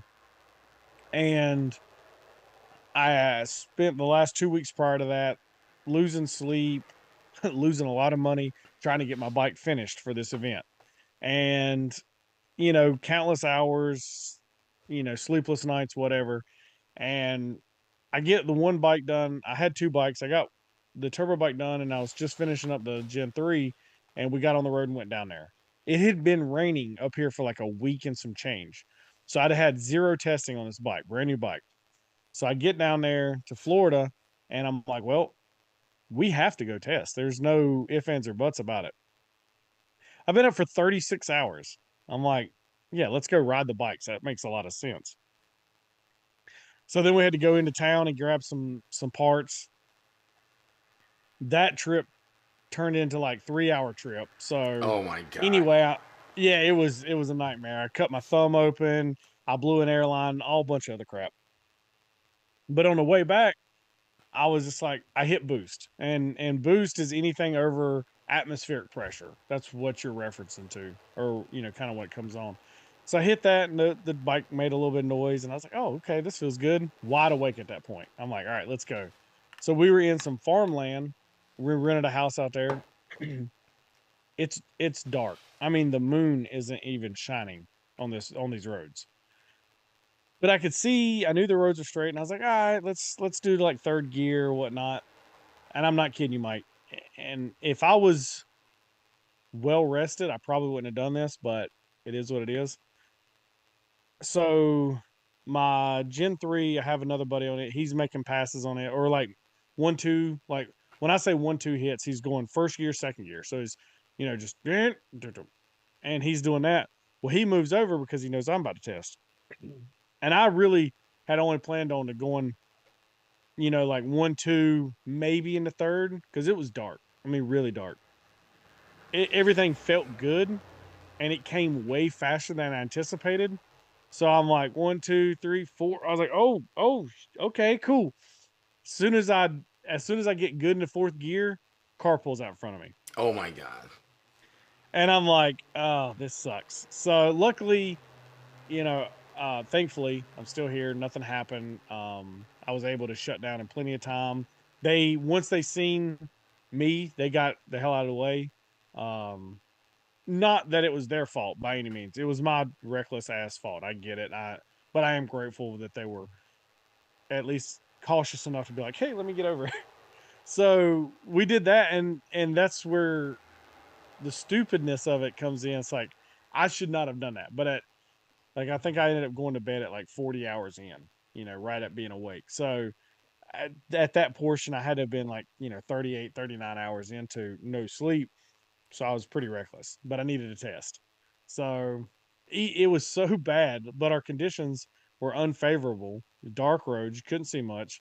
And the road was starting to get damp. The guy that was following behind us carrying the laptops and stuff literally had his windshield wipers on. That's how much moisture was in the road.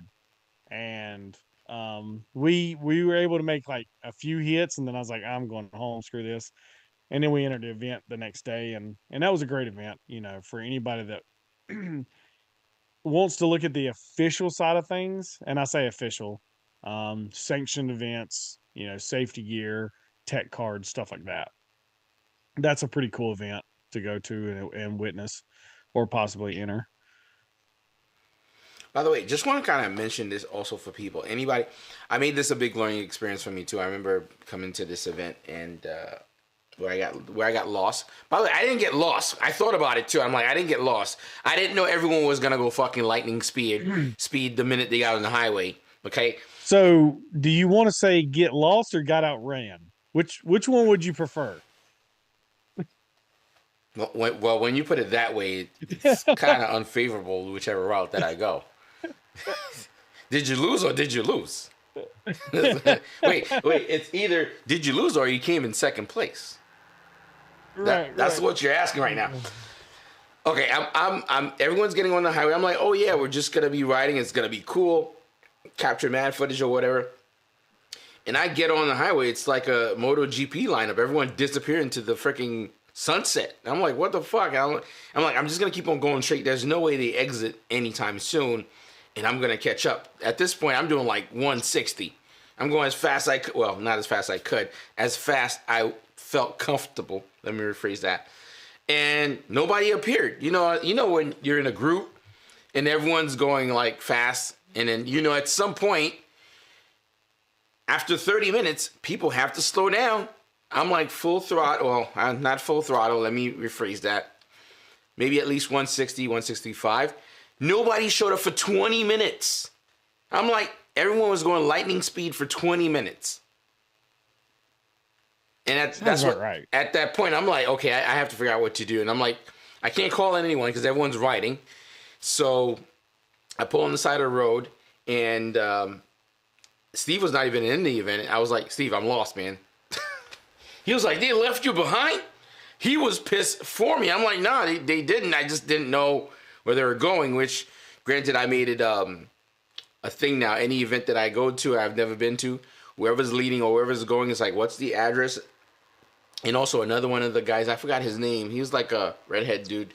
Very cool guy. I think he was out of Canada. Yeah, he was out of Canada. He was like, get double-sided Velcro tape, because you don't have like a phone mount on everybody's bike. So double-sided Velcro. It was so cool.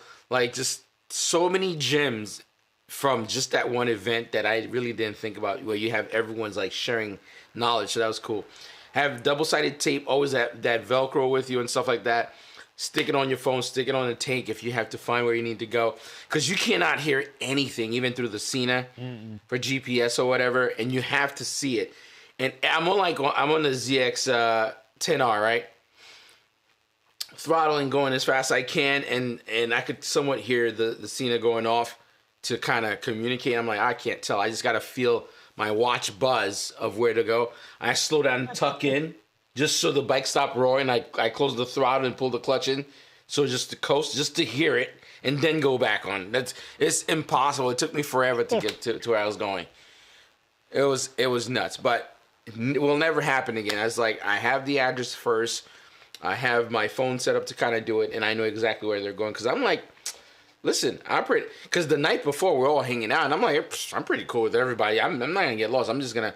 Everyone went the same speed except me.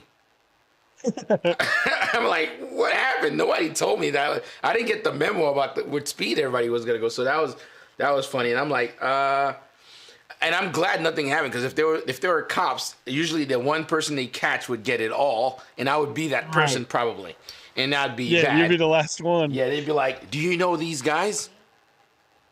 I'm not even from here." Yeah.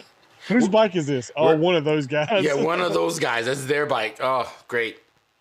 If you're talking to any cop, once your story crossed once, everything's done. Doesn't matter what you say at that point. Everything else is a lie. You're not being honest, so forget about it. So it's like nuts. But Steve totally helped me out. But in the mix of that, though, I got to explore quite a bit, because he was like, most likely they went to the dam. So I GPSed the dam in. I ended up going to this completely different dam area, but it was beautiful, really, really nice area. Come to find out, I think Fastlane did a video in that area where he was capturing some oversight. I think that's where he went at some point. Steve was yeah, so it was cool. I managed to explore some really nice back roads, and then I actually found the real place, and then, I had to book it there on my own and stuff like that. So that was kind of cool. And then end up working out. The dam, the road going up to the dam is really cool too. As far as the riding and stuff goes, the twisties, and if that's what you're into. Like I said, that's probably the coolest thing about Eve's meetups, is they're really diverse, as far as you get some back roads, you get some scenery, and then you get some smackdowns. That's kind of what I like about it. Steve's, when you came up, we did the exact same thing, because of where we go to race and stuff. It was set up very well. Actually, I'd say a lot of guys are like that, except for the dedicated roll events. That's the ones that it's like, okay, we're here to party. so to speak. By the way, I forgot to tell you this. I think this is the most mature I've ever seen Steve my entire life. He's the most immature person that I've ever met. Great guy. And he turned to like someone's dad he was like, listen, you can't be doing this, you can't be doing that, everyone respect the rules. Who the fuck is this guy? Yeah. Where's Steve? Steve enjoys life. That's the best way to explain it to anybody that doesn't know Steve. He enjoys life to the fullest. However, when it does come down to Safety. like race day, safety, it's like, all right, let's continue to enjoy life. Yeah. Like that's kind of how we take that, or he takes that. And it works out. I mean, you see when somebody throws their voice around into it and you can see the passion, they're pretty adamant about it. It's like, okay, cool. We need to take this a little bit more seriously. And that's how we avoid stuff. The year previous or prior to that event, we did have an accident. It was really nobody's fault except for, I wouldn't say it was just a freak accident. I mean, it was, just so out of the blue, so out of left field that nobody could have predicted it. So this year when we went back, it's like, all right, let's even be even a little bit more safer. Let's double check bikes, whatever. Unfortunately, we didn't get to stay there that long, but that same mindset went into the other stuff. When we started racing, I don't know if you went out with us that one time. I think it was me, Eve, Gary, some other people. We come back and somebody spotted something on the exhaust of the super leg, and they rolled up and they're like, hey, looked at it. All it was chain lube, thankfully, because I don't know how much a V4R motor costs, but I can promise you I can't afford it. So we get back to the parking lot, and I'm looking it over, and I'm like, okay, cool. I didn't go on that run, but I remember you coming back. I saw that too. It was it's part of that. I don't know if the design is more of a flaw. It splashes all over the craw, right? The Krapovich exhaust at the bottom. We also it was like, what the hell? Everyone was like, what the hell's that? Oh, trust me, I was more nervous than anybody. And I like looking at it, and Steve comes over. He's like, oh, it's just chain oil. You're good. Or chain lube. You're good. And I was like, oh, thank God. Yeah, I remember seeing that too. That was pretty wild, man. That was by the way, guys, I do have a documentary of Adam coming out. It's pretty much all edited. I think I got to do another part to kind of re-chop it down that we shot and stuff. That will be going up. I don't know. I did this months ago, really, guys. There's just been stuff with the stream and other videos and stuff like that. Really, really cool. So you guys definitely want to check that out. It's really covering road racing, the scenes, the people, risk and reward and everything else. Really, really cool. And I think if that does well, I intend to kind of go to more events and kind of start doing coverage of it, because I think that would be something that'd be really cool for road racing, or at least that scene, because I think there's something missing in that. I think people don't get to see how passionate everyone is about it, and the amount of love and passion that goes into people doing these bikes. And to be honest, most of us don't have a bunch of money or anything like that. So when you see someone's bike, they really put everything they have. They do a lot of the work on their own and stuff like that. So I think seeing that, I think is really understanding, and I think is really going to break the stigma of people saying, oh, they're just road racing, they're reckless on the road. Nobody's going out there trying to wreck or trying to cause a major accident or something. The only thing that happened while we were riding, I could say that was that I thought that was a bad idea. Like, I think we're holding off traffic, because at some point there's always someone that's in a rush because either going to work or going somewhere. They want to just go. I think that's a little tough. And the other thing that scares me a little bit, because I guess I just didn't read it very well, not knowing when everyone's going to slow down to actually do the race. Or maybe I wasn't reading the cues very well. Because at some point everyone's kind of, again, like I mentioned before, everyone's going like light speed. And all of a sudden everyone's kind of either slowing down or stopping. Oh, not stopping literally, but either so slow in comparison to light speed to kind of line up? Because usually it's like 40, right, and up, or 60 and up. So typically, for a dedicated event, we try to go from 40 or, around the 40 area or 40 mile an hour zone.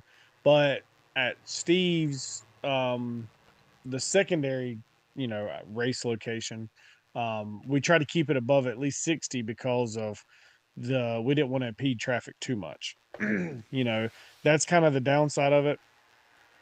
Where we do choose to race at, um, we have to go when it's not, you know, crowded. Yeah. And that's kind of the downside to it. When we had to pull out plan B and make it work, make an event work, the particular road we had more traffic than desirable, but then you just got to adjust a little bit and you kind of make it work. And I think everybody that went to that event had a blast, even though we weren't able to run, plan A. Plan B suited just fine, and we had a lot of fun, a ton of fun. But as far as the documentary goes, I'm looking forward to that. Obviously, because it's got me in it, and I'm a little nervous because I never felt like, you could tell in that whole interview, like I was like, I'm not tense a little bit, trying to get used to everything. And then once I did start loosening up and having a good time with it, I probably rambled on too damn much. So Yeah. I'm really curious to see what you make it into. So I am looking forward to that. But as far as you said, you want to travel out to these events and talk to more people or different people, you'll start noticing, like you said, not everybody's got money. Yeah. So when they do put their passion and their life's work into these bikes, it shows. It 100% shows. I'm like, all right, cool, he does this. But then once you get to interview him, it's like, okay, cool.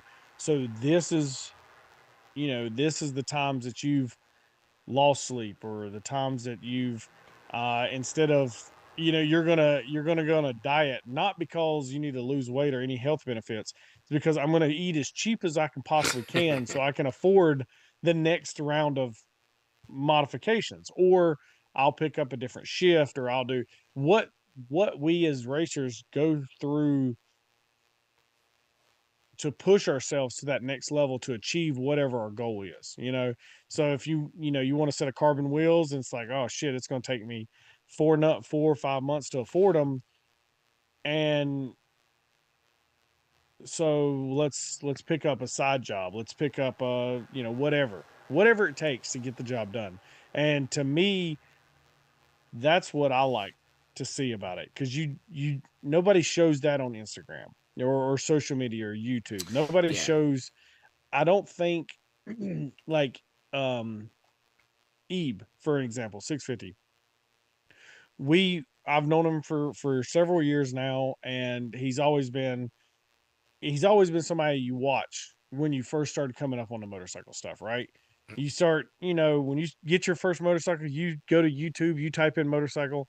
Generally, especially back then, one of his videos will pop up. So you watch it.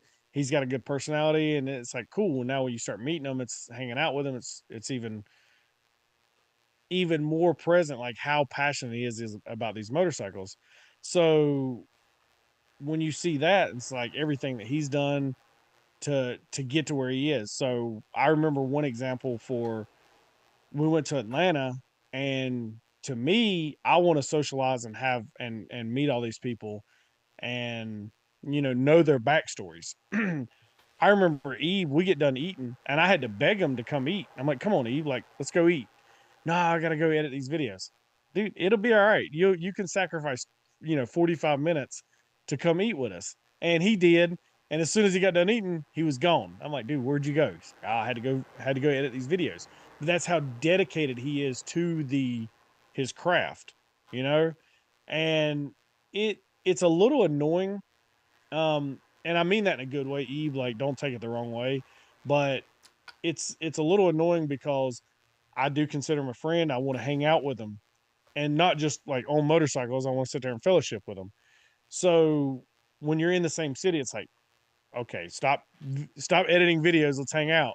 But the fact that he's so dedicated for his YouTube that's what he's got to do to get it out there. I think he's taking that feedback.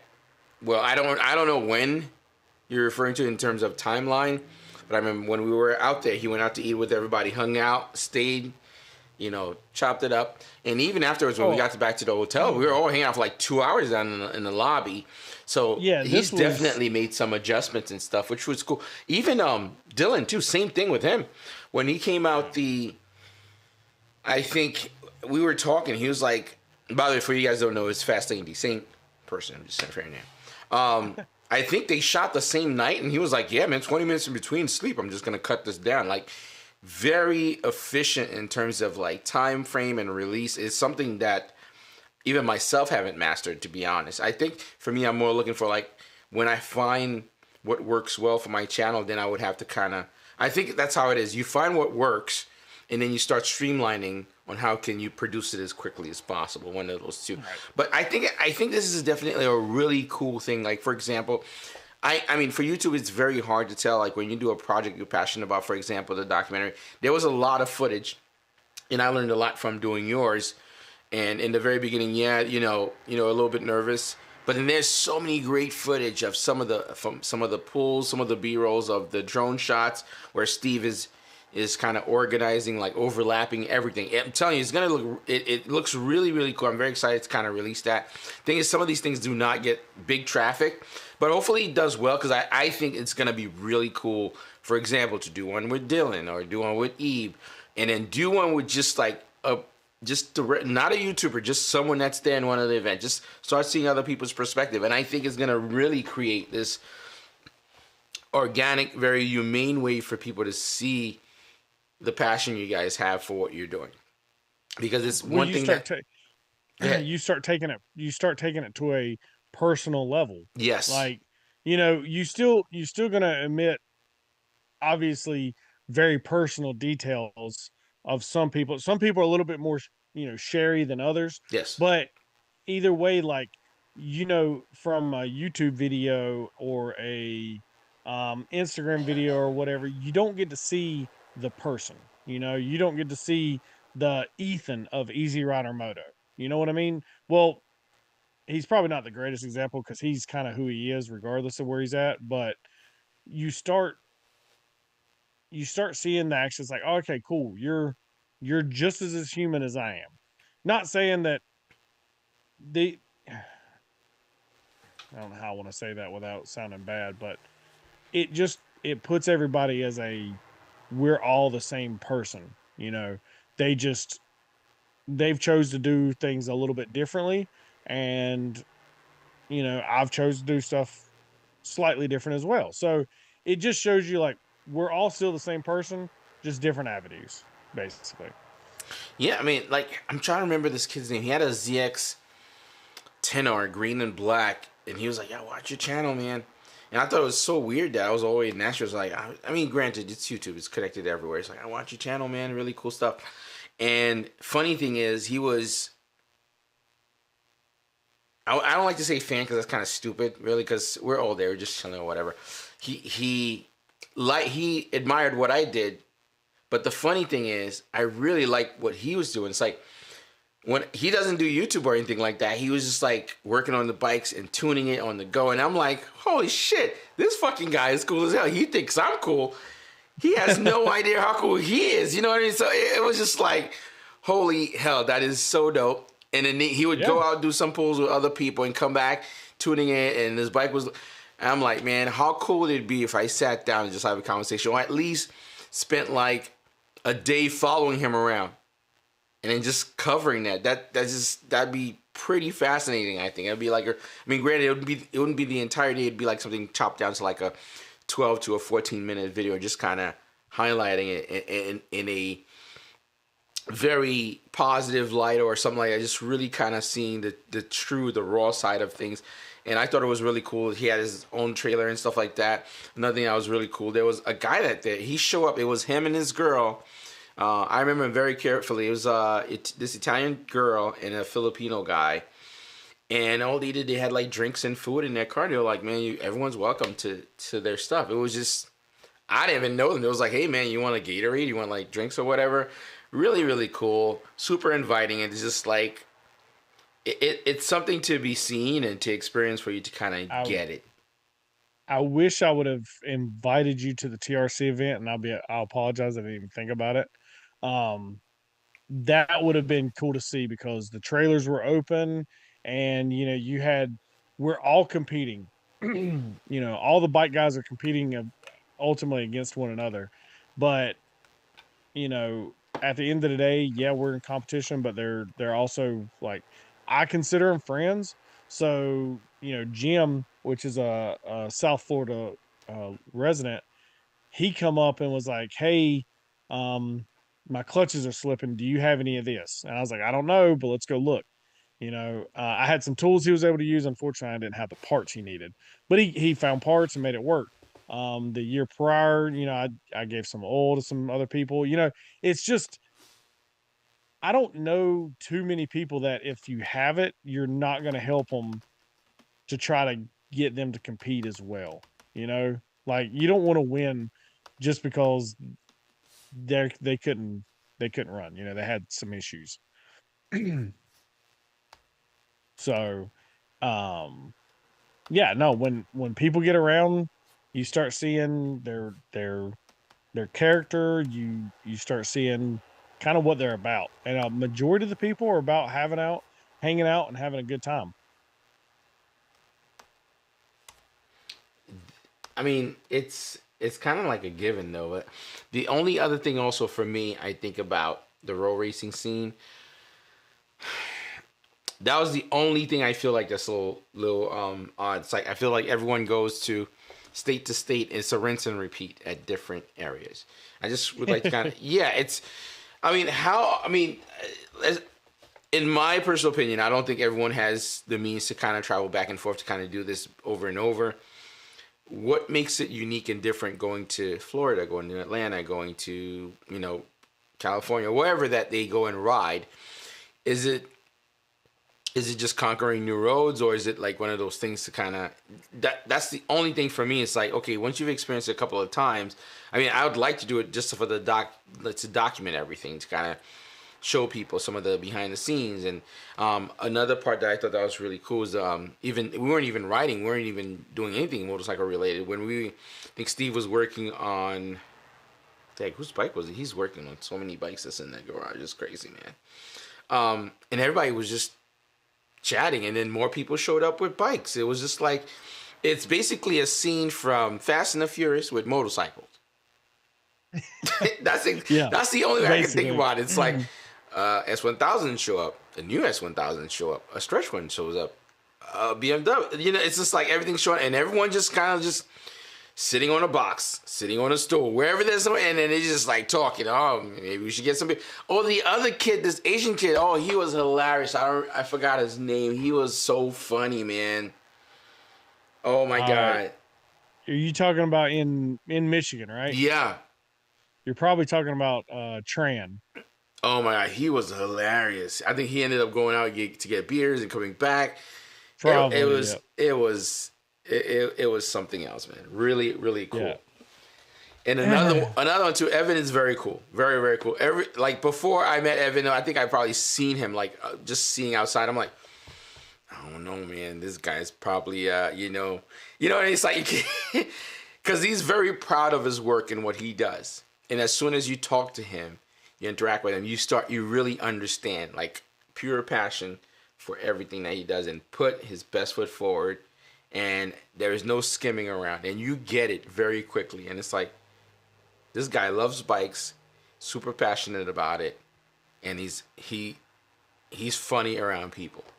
Very, very different sense of humor, but you get it very quickly. But it is cool, man. Really, really cool. Well, if you notice, we all have just slightly different sense of humors.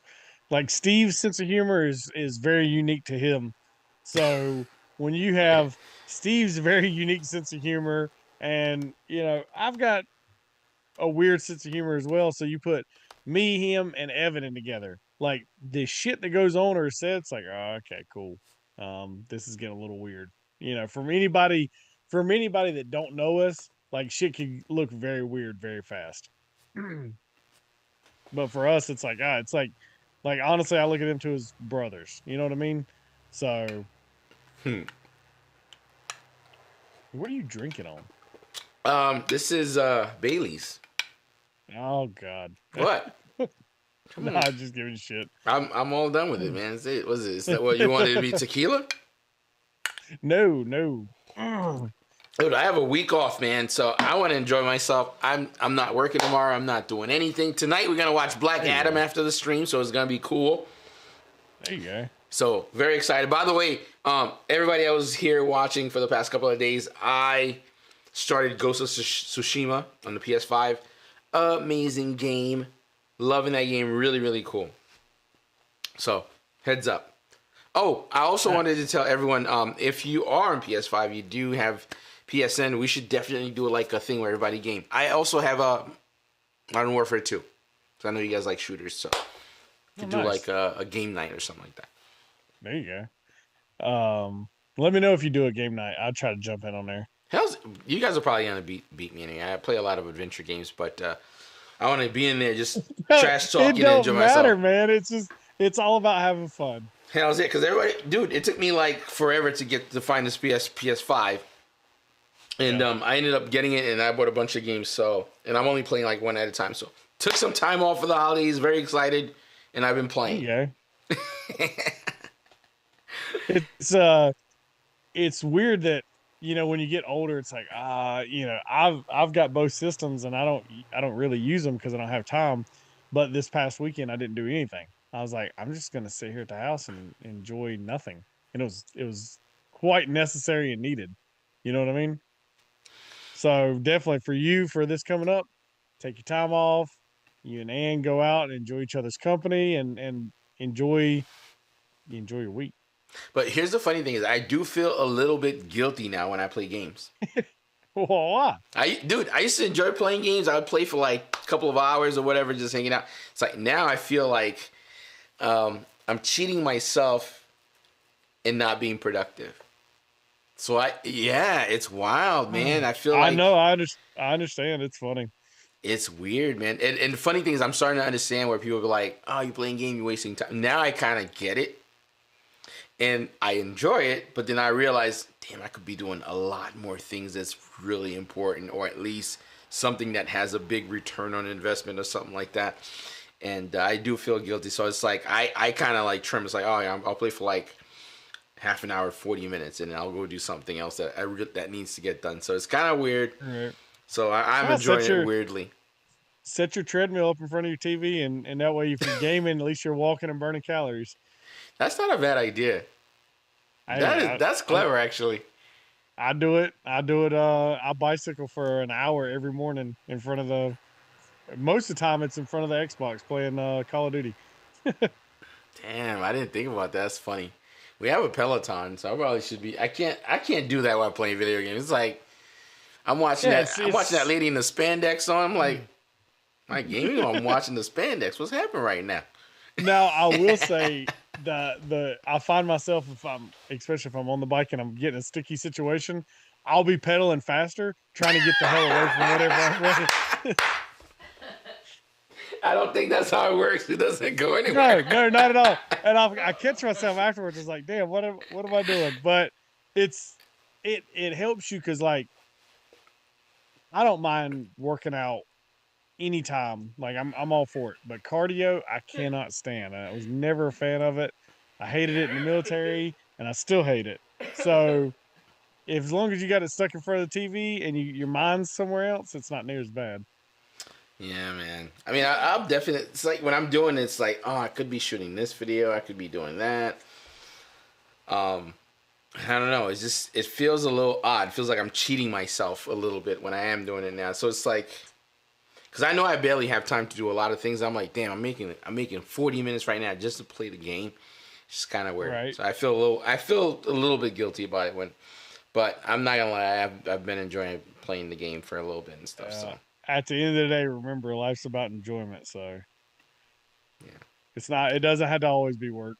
Oh, I do have a good question for you guys. Whoever's watching on the stream, whether you're watching later or now, what's your take on Dang. By the way, Anna is like my freaking dope co-pilot. She was like, make sure you ask everyone if they want to stream on after Christmas.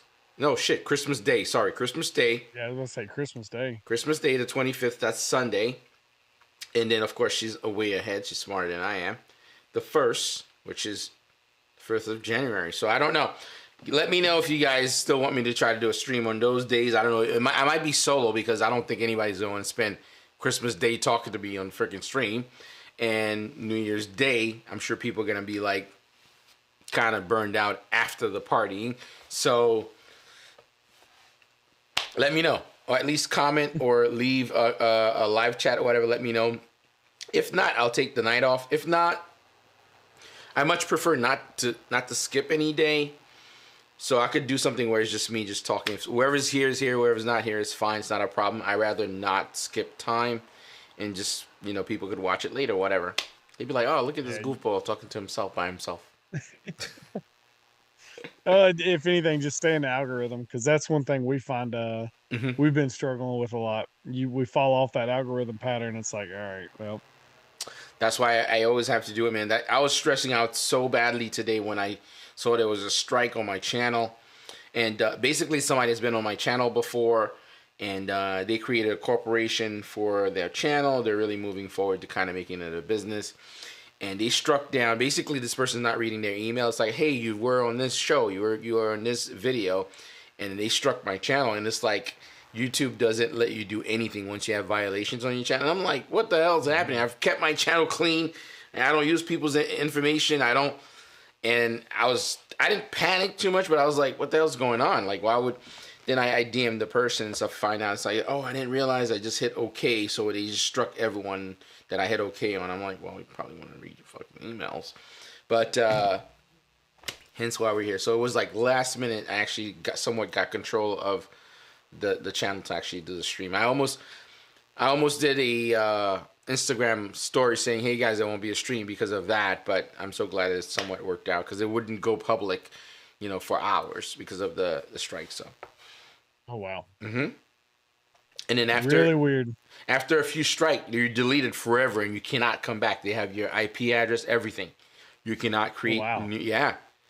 Yeah. So that's pretty wild. So if you guys have any, we're on the 2-hour mark, guys. If you want to throw in any question for Adam or for myself or any kind of comments, whatever it is, before we kind of wrap up, I don't want to keep everybody all night. If there's any questions, you're gonna have to read them, because I'm not watching the stream. Yeah, I'll totally. The reason I'm actually watching, well, not watching, looking this way, when you're talking, it looks like I'm talking to you, like sitting back and forth. So I'm watching you here, so that's why I'm like looking the other way sometimes. So I try to break that habit where I'm actually looking at the camera, but for some reason it feels very natural.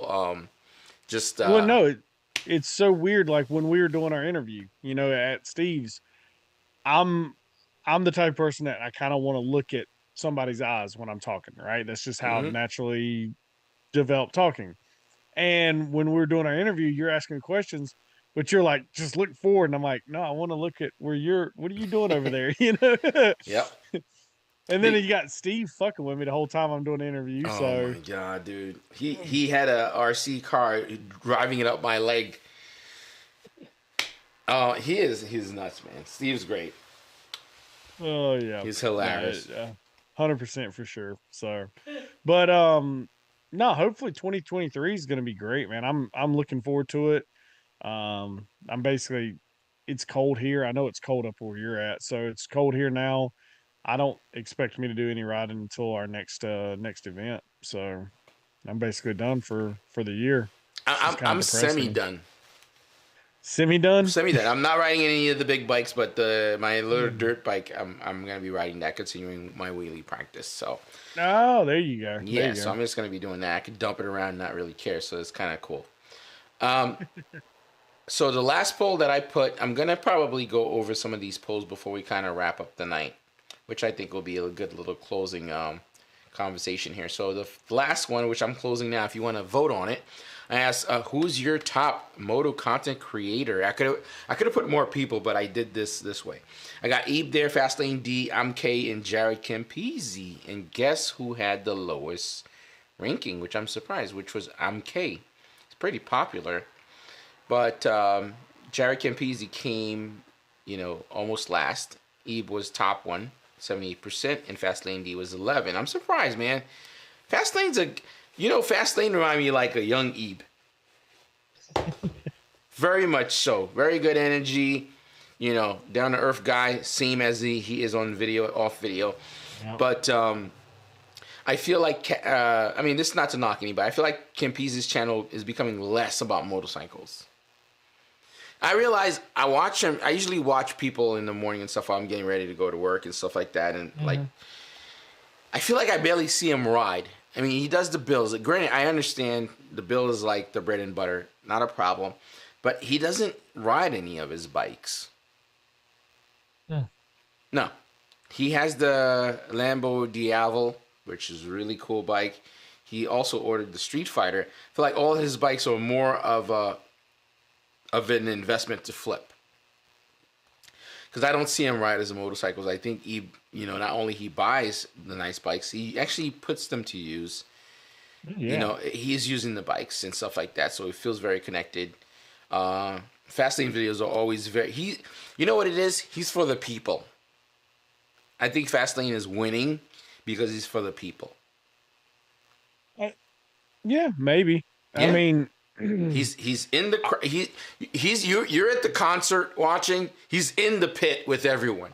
That's the thing. I think that's what makes his stuff very successful, and you could see it. And when he's around, he's just around with everyone. So really, really cool. And he's very genuine. Yes. The way his personality, like you said, on camera is the same as off character. Yes. Or off camera. For the people, yeah. I call him for the people, man. That's how it is. Very, very cool.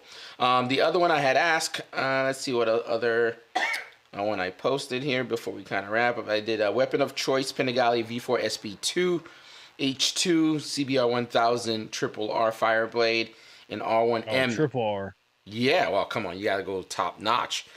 Weirdly, the R1M got 0 vote. I am so shocked that bike is really cool. I'm told that it's not very comfortable, but that cross-plane engine the crank is just like nasty. You haven't rode one yet? I've ridden one. It's not. Oh, okay. It's not long-term, so I can't make the call of how comfortable it is. Yeah. It definitely has a unique feel, I think, but nobody ranked it at all. Panigale V4 SP2 is actually the top, almost 50%. Which I'm super surprised because it's for a almost $50,000 bike. That seems to be very popular. H2 came at 29%, and the Fireblade was 23%. Fireblade, I think it's a cool bike. I think Honda got to do something different. I like the way they did the best winglets though in the game. Their winglet is part of the fairing. It's not like Ducati just sticking out. BMW is very interesting. They have the Honda and Aprilia has the best winglet setup. It's part of the fairing. It doesn't just stick out. Or no wings. No wings would be great too. I was against the no wing thing too in the beginning. I feel like it's a new era. It's like a new thing that's like. And it grew on me. It's kind of tough to say, man. Like, for example, when you're in the Street Fighter and you're like, on the cockpit and stuff, you could see the winglets at the bottom. On the Street Fighter, I feel like it feels right, though. I think on the Superbike, it's a little bit more of a tack on. Yeah, possibly. The Street Fighter gets by with it because there's already an open chassis there, so you can install them, and they look, like you said, a little bit more organic, more natural. When you throw them on over plastic fairings or carbon fairings, whichever manufacturer, it's like, okay. And at least when you see like the new BMW winglets, they did it right. You can see. You don't think so, dude? It fits like it's part of the fairing, and it fits. They're 100%. I get what you're saying. They are designed for wings. Yes. Like the bike is designed for wings. Unlike the keep talking. I'm gonna pull these up just so we can take a look at it. Go ahead. Yeah. But I think it was the M that the first BMW came with the wings, and it's just kind of looks off tilted a little bit. The new one that we're getting, you can definitely see that they're designed for the wings specifically. Um, like you said, Aprilia and Honda, they were the first ones to kind of like redesign for the wings. So I'm sure the new manufacturers or more manufacturers will get to that point. It's just bless you, just designing and changing stuff up. But as far as the Triple R being third out of that list, y'all are sleeping on that bike. That bike, in my opinion, is is great. Yeah, Like but I love the Triple R. yeah, but the thing is, I don't think Honda has any clout. That's the problem. Honda don't care. That's realistically the worst part about it is they have an amazing super bike and they would rather go sell fucking lawnmowers or whatever their generators. Like the new Elon Triple Musk. R in my opinion, the Triple R is just them giving a smidge of an effort, and look at how good of a bike we got. That bike doesn't have variable valve timing, Hmm?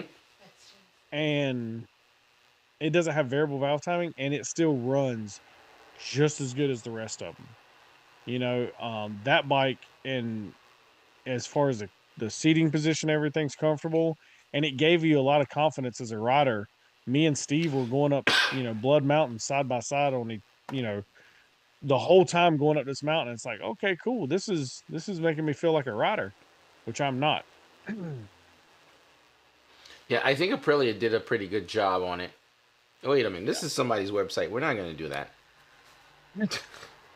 Hey, listen, cut me a check, then we'll start showing your site on here. There you go.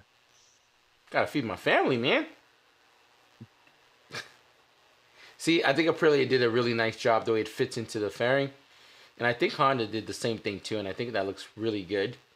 It's not super intrusive where it doesn't flow with the bike. I think you're gonna see a drastic redesign by Ducati on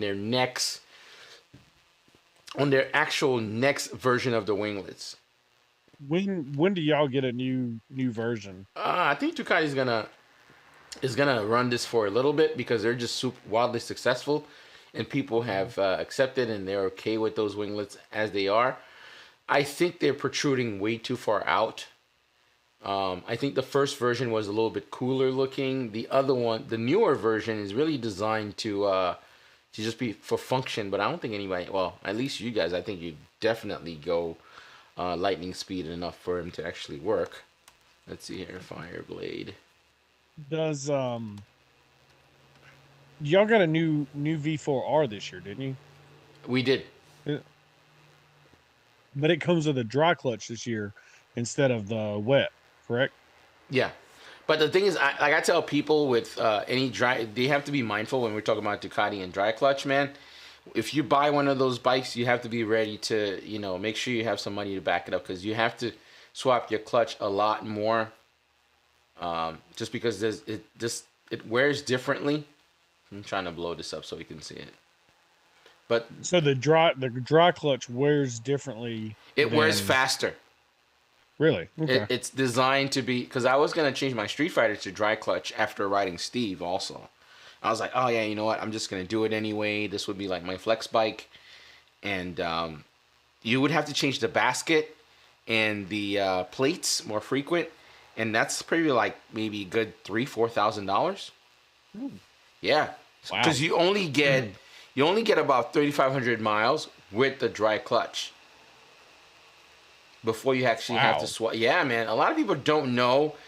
And this is a great photo. Look how well did Honda did the winglets into the fairing. They're almost camouflage into the fairing.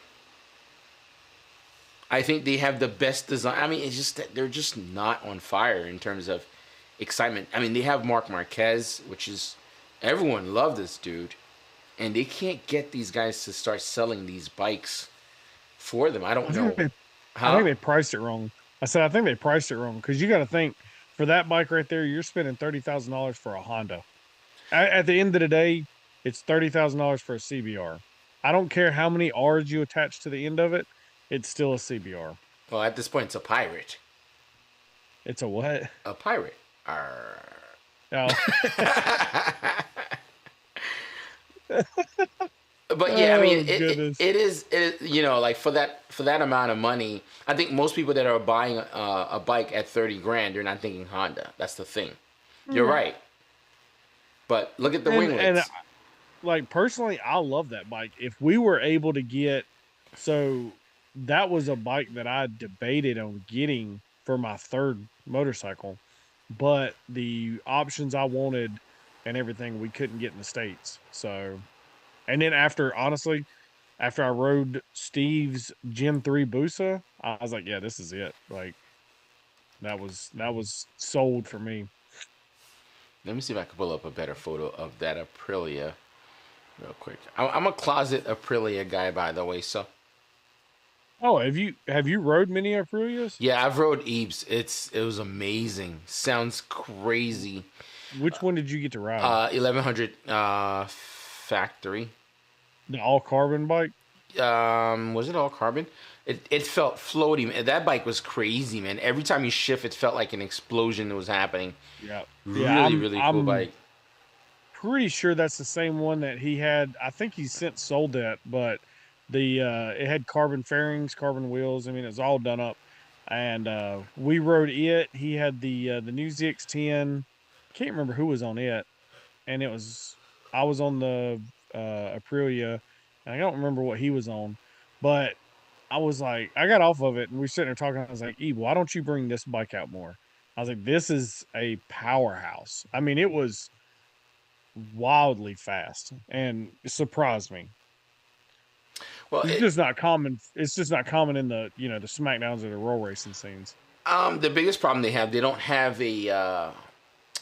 have enough. I think Ducati suffered from that very early on in the years where there weren't enough dealership support. If you get an Aprilia, you're on your own in case anything happens, anything bad happens. At least for me, it's almost like 2-3 hours away to take that bike somewhere. And I actually Wow. really like them. And I think they're just pure race bikes though, which Yeah, Ducati suffered they from do that feel too. like it. Yeah. And also, you can't be a big guy to be on that bike. Their ergonomics is designed for a smaller rider. Yeah. Well, I think most sport bikes are designed for smaller people. Yeah, look, you see the winglets? Yeah, man, they did a really good job. I think they did a better job. I know it's blasphemy. I'm saying better than Ducati, but it's all good. They did a better job on how it fits the bike overall. It's not just like two prongs sticking out. And Right. but I think Ducati's definitely going to change that. I think are we up to the 5-year mark? I think so. That we're up for a revision, 100%, maybe for 2023 because 2018 Panigales, people are taking fairings from the new 2023s and stuff, 2022s to put on 2018s, which I hate. I freaking hate because not that I have a problem with people like making their bike their own. It's just that it's not the same. Let's say if you did buy the brand new bike and somebody who bought like an 18 or 17 and they just bought your fairing and then they just drop it on there like, yeah, but it's like, that would bother me because if I have the latest bike, there was a reason I have the latest bike, and it's like, All right. again, that's Well, just me. you will see that in the like the Busa market. You'll see like a 2010 with 2020 fairings on it because they Yeah, just but swap over. the boosters are not like they just rinse and repeat the same bike for years and years. People buy Yes. them. I'm just saying. Yeah. No, you're right. I mean, the Gen 3, we did a whole podcast dedicated to it. It was talking about the Gen 3 and kind of the disappointment of we didn't get better stuff. We just got a Gen 2 with a little bit fancier Yeah, technology and a facelift, which don't get me wrong, that first I didn't like it, but it's grown on me more and more. And obviously I've got one now, so I enjoy the look of it, but I still wish we'd have got a redesign. yeah. I mean, I think it's like more of a business move, like where they're selling some and they realizing they don't have to really make improvements because the people are still buying. So it's one of those weird things. You get in a comfortable place and you don't have to make changes. But let me Yeah. pull up some of these comments. I know there's a couple of comments that came on. Yeah. Let me open this up real quick. So we'll probably just wrap up with that. Oh my god, I said that like half an hour ago. I'm sorry. Has it been that quick? Yeah, Jeez. I'm like, oh yeah, we're just wrapping it up. Just putting a question, and the next thing you know, we started talking about winglets. That's how it is, man. Oh my, that was like the same thing when we were at Steve's house, and it was like, hey, let's go to bed, man. We gotta wake up early to ride to go to the race spot. Next thing it was like 3 a.m. We're still just talking shit. I'm laying on the floor and shit. I remember that night. That was so crazy. Let me see here. See, oh my god, I totally lost track of where all the questions are. Okay, Chachon Jeremy. I hate like the double. Why do I have to read the first and last name? Kind of weird. For boosted catfish, are the TRC events open for public entries? How do you enter? Yeah, so the TRC event has only been it's once a year. It's always in December, and you just if you follow them, it's TRC Street Kings, and they'll put up registration. All you got to do is buy a ticket, and it'll have the rules and regulations on there. But as far as like, it's open to anybody. It's open to the public. All right. Moto Supernova mentioned it for a boosted catfish. What's the current weight on his Gen 3? And what is the current top end? So current weight, I don't know exactly. The last time I officially weighed it was 457 pounds. Since then, I've gotten some other weight out of it along with a set of wheels. So I'm thinking just, I'm pretty good at this stuff, but I'm guessing it's in the 330s, low 340s. So, or not three, sorry, 440s to maybe clipping 430s. David And then mentioned. as far as Sorry, go ahead. oh, I was just gonna say, as far as top end, the best we've ever done on it's been 203, which was broken today by another Gen 3 out of South Florida, Christian, which is my best friend. So good for him. He did 204 today, stock motor. Jesus, 204 miles an hour in stock motor. You guys will see me do a 204 miles an hour one of these days. No, probably not. Probably not. Also here, Dave mentioned the reason why Honda cannot sell those bikes. They're asking $30,000. I think I don't know if the bike is not worth $30,000. It's just, I think what happened is once Ducati, like the people like Ducati, start setting the price, because they set the price and everyone goes to line. Because before Ducati started doing $20,000 bike, $30,000 bikes, we were able to get nice bikes at $15,000. Remember that was the premium before, right? $15,000, that was like the expensive bike. And then they started doing the $30,000, $25,000 mark. Everyone went up. But the thing is, because you imagine going to the dealer to get a Gixxer and they're like 30 grand. They probably wouldn't be able to sell that bike. Because now you're saying, oh, 30,000, I might as well get the leader of the pack. I think that's what most people are looking at. You're probably not wrong either. Huh? I mean, I said you're probably not wrong either. That's why I mentioned that $30,000 price tag is a little steep for a Honda. Yeah. Now, I'm not saying it's not worth it. Honestly, Yes. in my opinion, it is a very like that bike. You get a lot of bike for 30,000, but it's just not it can't appeal to everybody because of the price point. You know what could have been a good idea though? I'm sure marketing would have been I make a lot of example using Ducati because I like the brand, so I kind of know a lot about it. I think even Harley did the same thing, creating a sub brand. Like, yeah, this is Honda or what? It's almost like Kawi did it with the H2. The H2 is like it's like its own flagship. This is why I think the H2 sells well and people are excited about that bike. One is a supercharger. It's not just a Kawasaki, it's an H2. Yeah. You know what I mean? They're just two different class. Like if you have a Kawi, yes, or you have an H2. We know what's an H2, and that's, you know what I mean? It separates itself. So I think if Honda were to do something similar to that, where they kind of either use Marquez as like the front face person, because again, fast, he's big in GP, people love him. use that clout and be like, this is the special class, the Triple R, whatever, the Marquez Triple R, whatever. It's not a Honda, but it's this by Honda. Yeah. I think it'd be less harder to swallow that pill when you're like, it's not just a Honda, it's this. That's why it's 30 grand.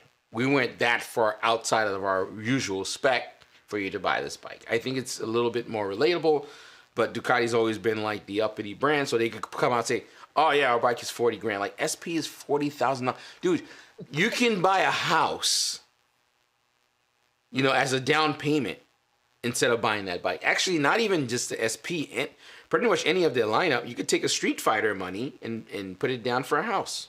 You can do it from... I was about to say, yeah. The Street Fighter, the V4, is it a V4R Street Fighter or just a V4 Street Fighter? Yeah, V4 SP. There's a V4, a V4 SP, and the SP2. Oh, okay. Either way, you're 20,000 up. Yeah, I was about to say, who knows which one I was looking at? I know it was black. That's about the only thing I know of it. But I remember the price that I was like, damn, this is a lot of money for a naked bike. Like, damn. Very nice bike. I would love to have it, but the Gen 3 just kind of suits all my needs. So yeah, I mean, they are putting technology and making things better and stuff like that. I get it, but at which point? Because I think where we're projecting, where we're going right now, it's gonna, because once it catches on with BMW and BMW's, because BMW is slowly inching towards the 30-40 grand mark too. yeah, So 100%. Well, look at that competition that they just came out with, which I don't like wings on a motorcycle. Pretty adamant on that.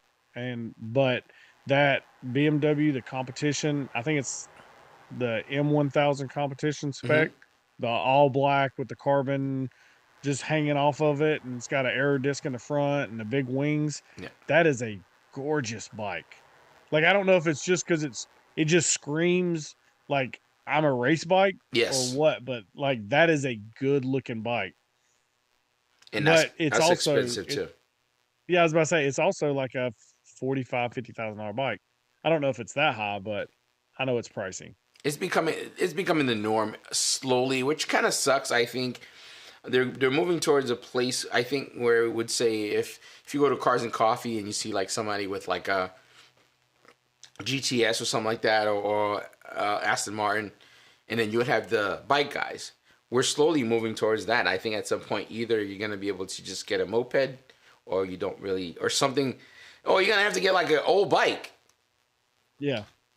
Because maybe the new stuff. I mean, let's be real. Not everyone's gonna be able to get. Let me tell you something. When I'm not like, I'm just thinking of how to frame this. I hate when I talk about things like this. It's make me sound odd or something like that. One of the Street Fighters that was in a dealership when I went to go pick up my bike, some guy was paying $1,200 a month for his bike, man. Ooh. For a bike. For a bike, man. Was that his minimum monthly?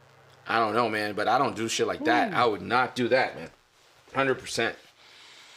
Because what happened is this guy bought the bike, he got work done to it, and then he bought the exhaust. The exhaust was another $6,000, and they had to put that exhaust on there for him. He bought the cartridge, and he financed all of that.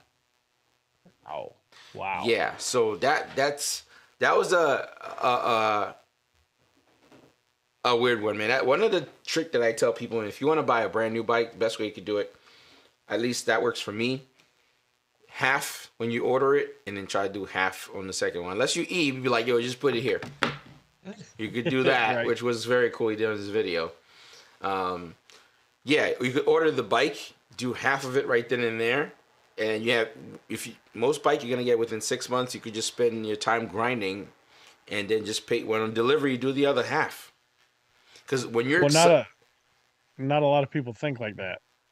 You got to think, and unfortunately, but it's like it's a double-edged sword, because unfortunately, some of the people that are established into the community, into the YouTube, they have nicer bikes because they have a little bit of extra revenue coming in, and you have somebody watching their videos like, oh man, I want to get into motorcycles. They can't, buy the newest and nicest shit. You know what I mean? so they got to buy something a little cheaper, and then they put in the grind and get the stuff. And with that being said, they may finance a little bit outside of their comfort zone and not realizing like this shit can go south really fast. Yeah. You know what I mean? And I had everything you put a in, you don't get out. That's the no, risk you is don't get not. anything out of it. Yeah, you don't get anything. My turbo bike. I know you're trying to wrap this up, so my apologies. No, go right ahead, man. So fine. I've had the bike over 2 years, and it's been a constant struggle. You know, and not I say constant like I bought it, it was not running the way I wanted it to, did some changes, then ended up going to a standalone on it, and that was a nightmare in itself. So it's just been one thing after another, and I realistically should have gave up on the project a long time ago, but I'm hard-headed and I kept fighting through it. And now I have a very good running turbo bike in my opinion. So, but if you were to take that as somebody that's not as like as established or whatever, it's like this could be the turning point to keep them in motorcycles or to get them out of motorcycles. You know what I mean? Hmm. Now, by any means, anybody that's a first timer, don't build a damn turbo Busa. That's just go buy you something nice, it's reliable, and enjoy the bike scene. But when you are financing stuff or buying stuff, it's like, all right, try not to buy stuff twice. You know, buy your higher end exhaust because they're going to be nicer, they're going to last longer, and you know, buying stuff to just get you by ultimately costs you double in the Double. long run. Yeah. Yeah. So, by the way, guys, this is not to say that you need a bike like this by any means. You will have. I mean, this was another thing that we spoke about in one of the other stream. You will have just as much fun, in my opinion, on any bike that you buy. I think it's really, for me personally, the ride, the destination, and how I end my ride. It's very different for me. I mean, I guess if you're like racing and stuff like that, it's gonna be different because you're gonna need a fast bike to keep up with everyone and rock around or whatever.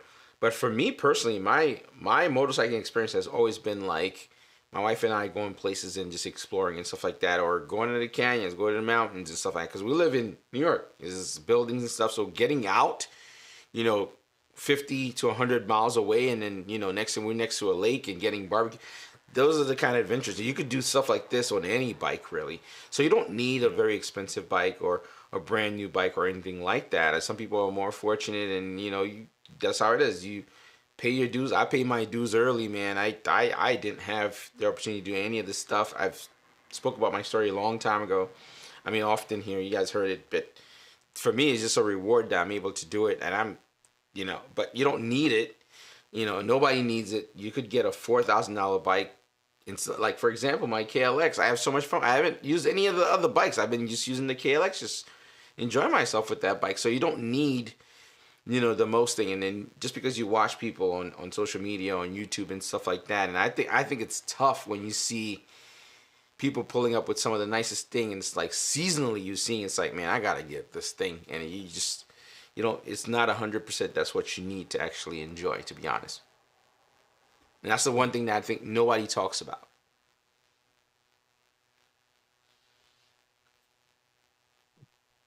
What? Well, I actually opened YouTube and seen that somebody said that they were going to put track fairings on a 2018. Oh yeah, Covert Mecca. Yeah, I saw that. Yeah. He's like, oh, he gonna piss you off on that one, man. Oh man. You know what other bike I like that's cheap? Triumph. Heck, what's this Triumph again? It's a super bike. The Speed old. Triple? No, not the Speed Triple. It's not a naked bike. Oh. It's what's this Triumph again? It's when they were making like super bikes before. Beats me. They did the Daytona. The Daytona. I actually like that bike too. Okay. Like, if I find that bike cheap, I don't mind, buying that bike and stuff like that. Daytona would be kind of cool. Right.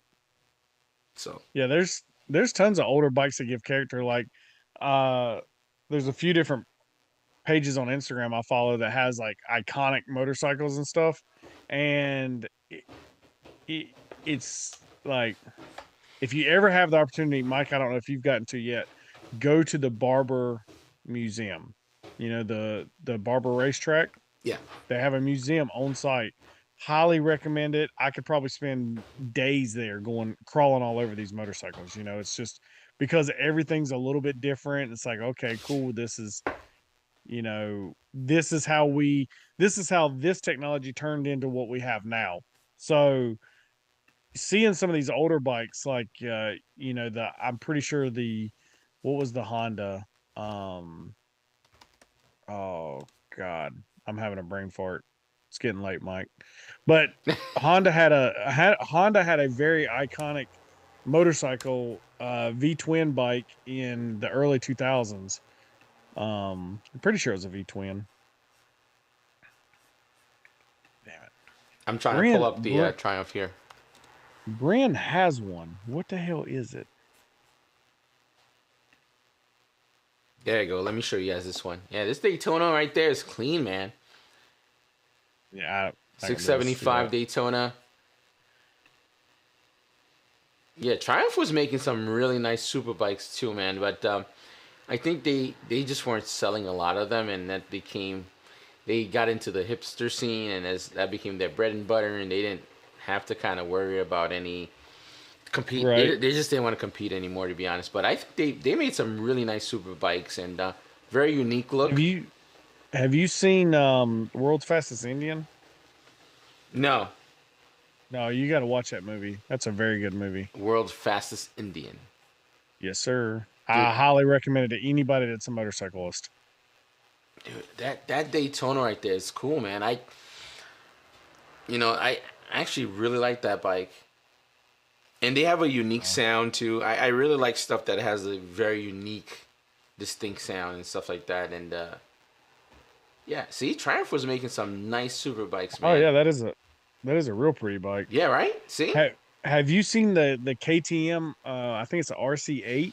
Oh yeah, that's beautiful too. Let's pull that up. I love that bike. That is a gorgeous bike. Do you think they'll make super bikes again? They just released the RC8C. Isn't it just for track? I think it is just a track bike only.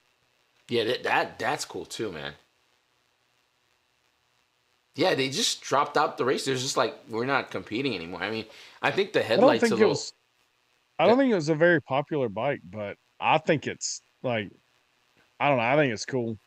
You got the competition down there in the orange, third row down. Third row. To the right. Right here? Well, That's a I'm new delayed, one. so. No, third row. One more row over in the orange and black bike. Wait, down. Here? Nope. Other side. Yep, there you go. Now you're over it. There you go. That's the newest one. That's the full race version they got. Is that the same engine that's on the Super Duke? Oh, see, I don't know. I don't know what's the I'm power not that plant, good yeah. of a motorcyclist. Oh my god. Oh, cut it out.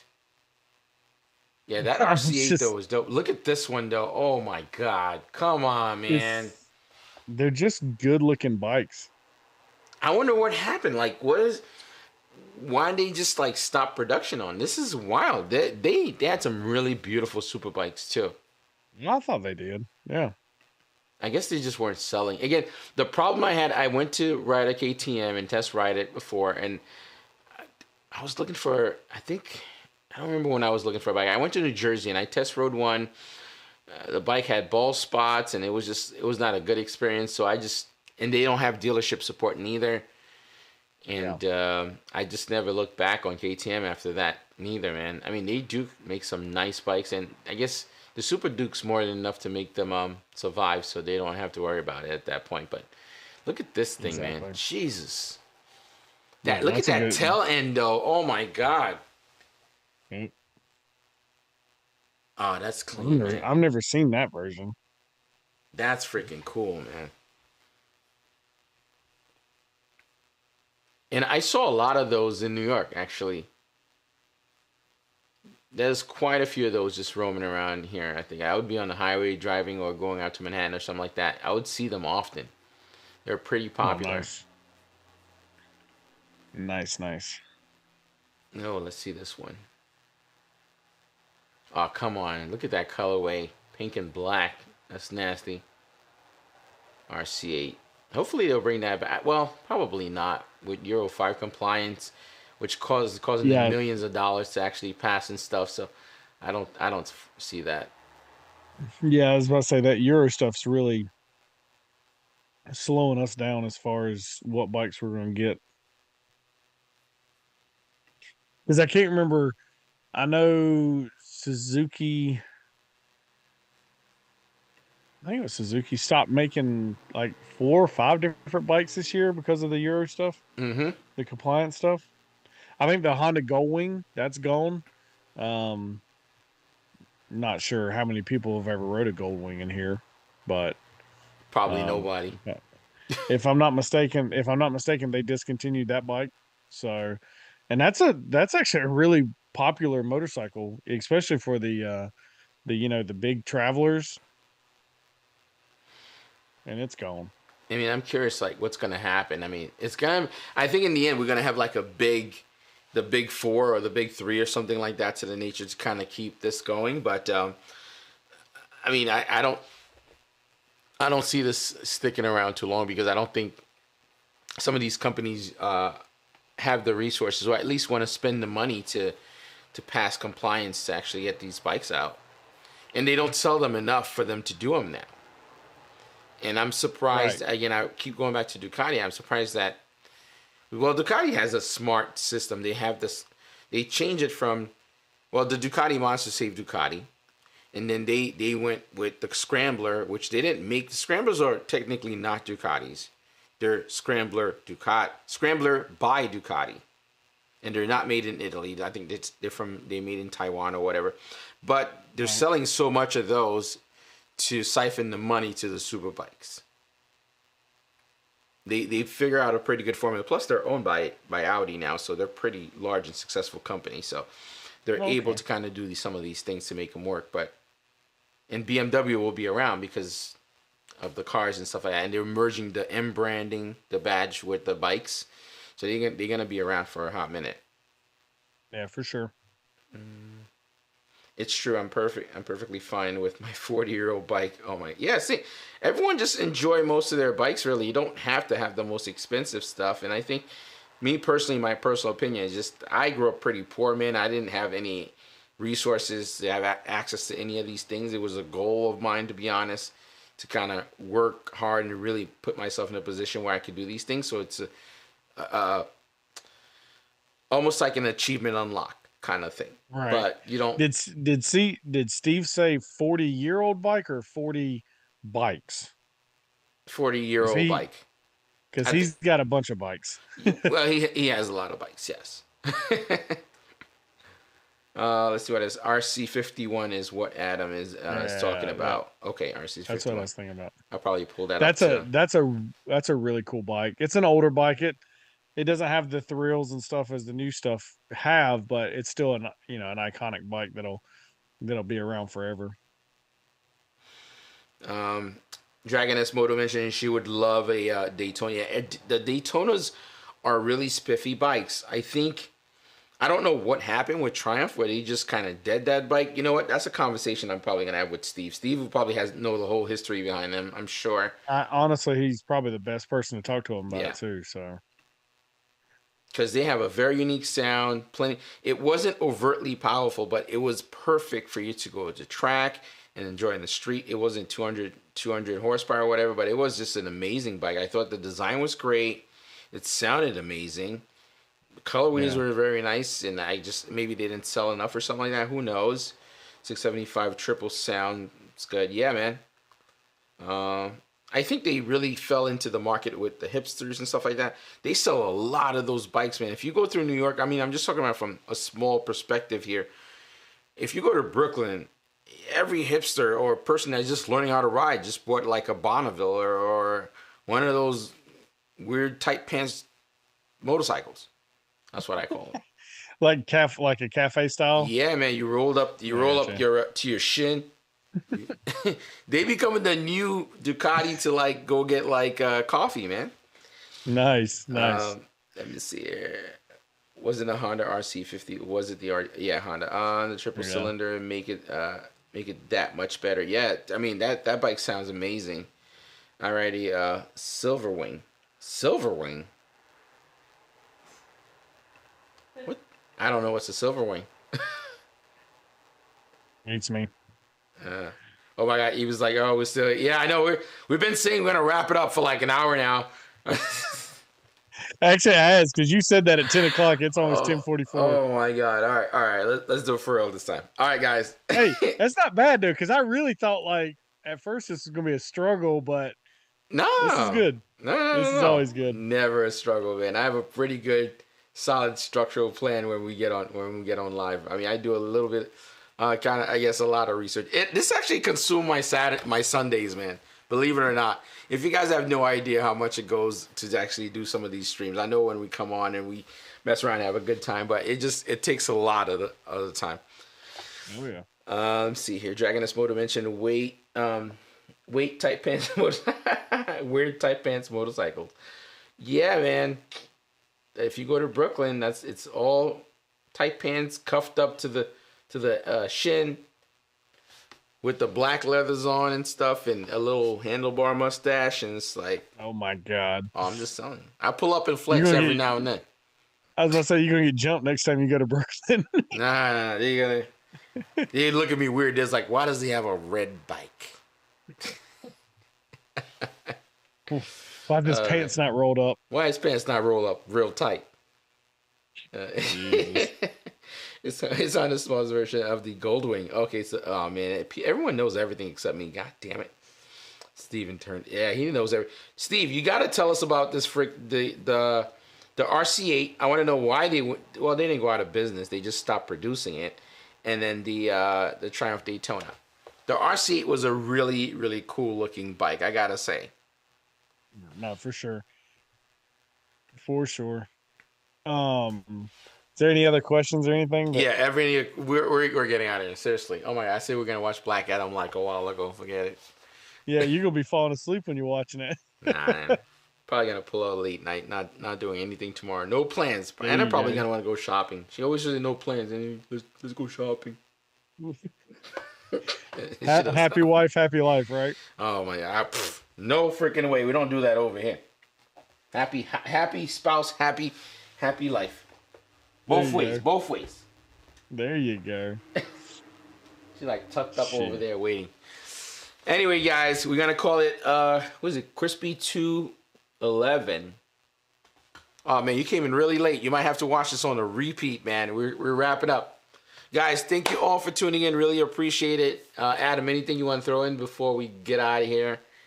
No, for anybody that's viewing that's not familiar with my style content, I'm not on the YouTube or anything like that, which I am on YouTube, but you're on Instagram. I do a lot of Instagram stuff, and then we do a podcast to kind of throw our own little plug in there. Sorry, Mike, but we try to do that once a week, and then once or twice a week. So yeah, if you got any questions, feel free to shoot over, and I'm pretty good about replying to any kind of questions or help. So.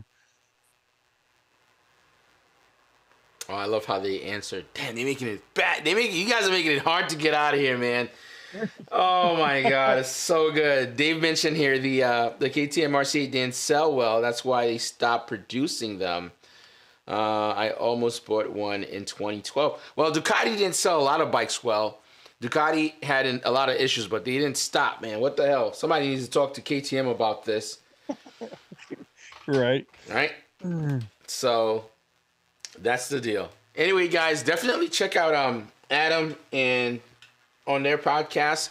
What's really cool about what they do is completely different from mine. They talk a lot about tuning, weight saving, so a lot of useful information. Unlike mine here, we just kind of chatter and have a good time. But if you're looking to make your bike lighter, faster, or how to tune it properly, so they have a great podcast you would enjoy as well. And two cool guys chatting up. I'm a little bit jealous, to be honest, because when they don't have somebody to guess, they could chop it up with each other, so that's always fun. So definitely check him out. I will leave the link of his Instagram. I'd appreciate it if you guys would follow him.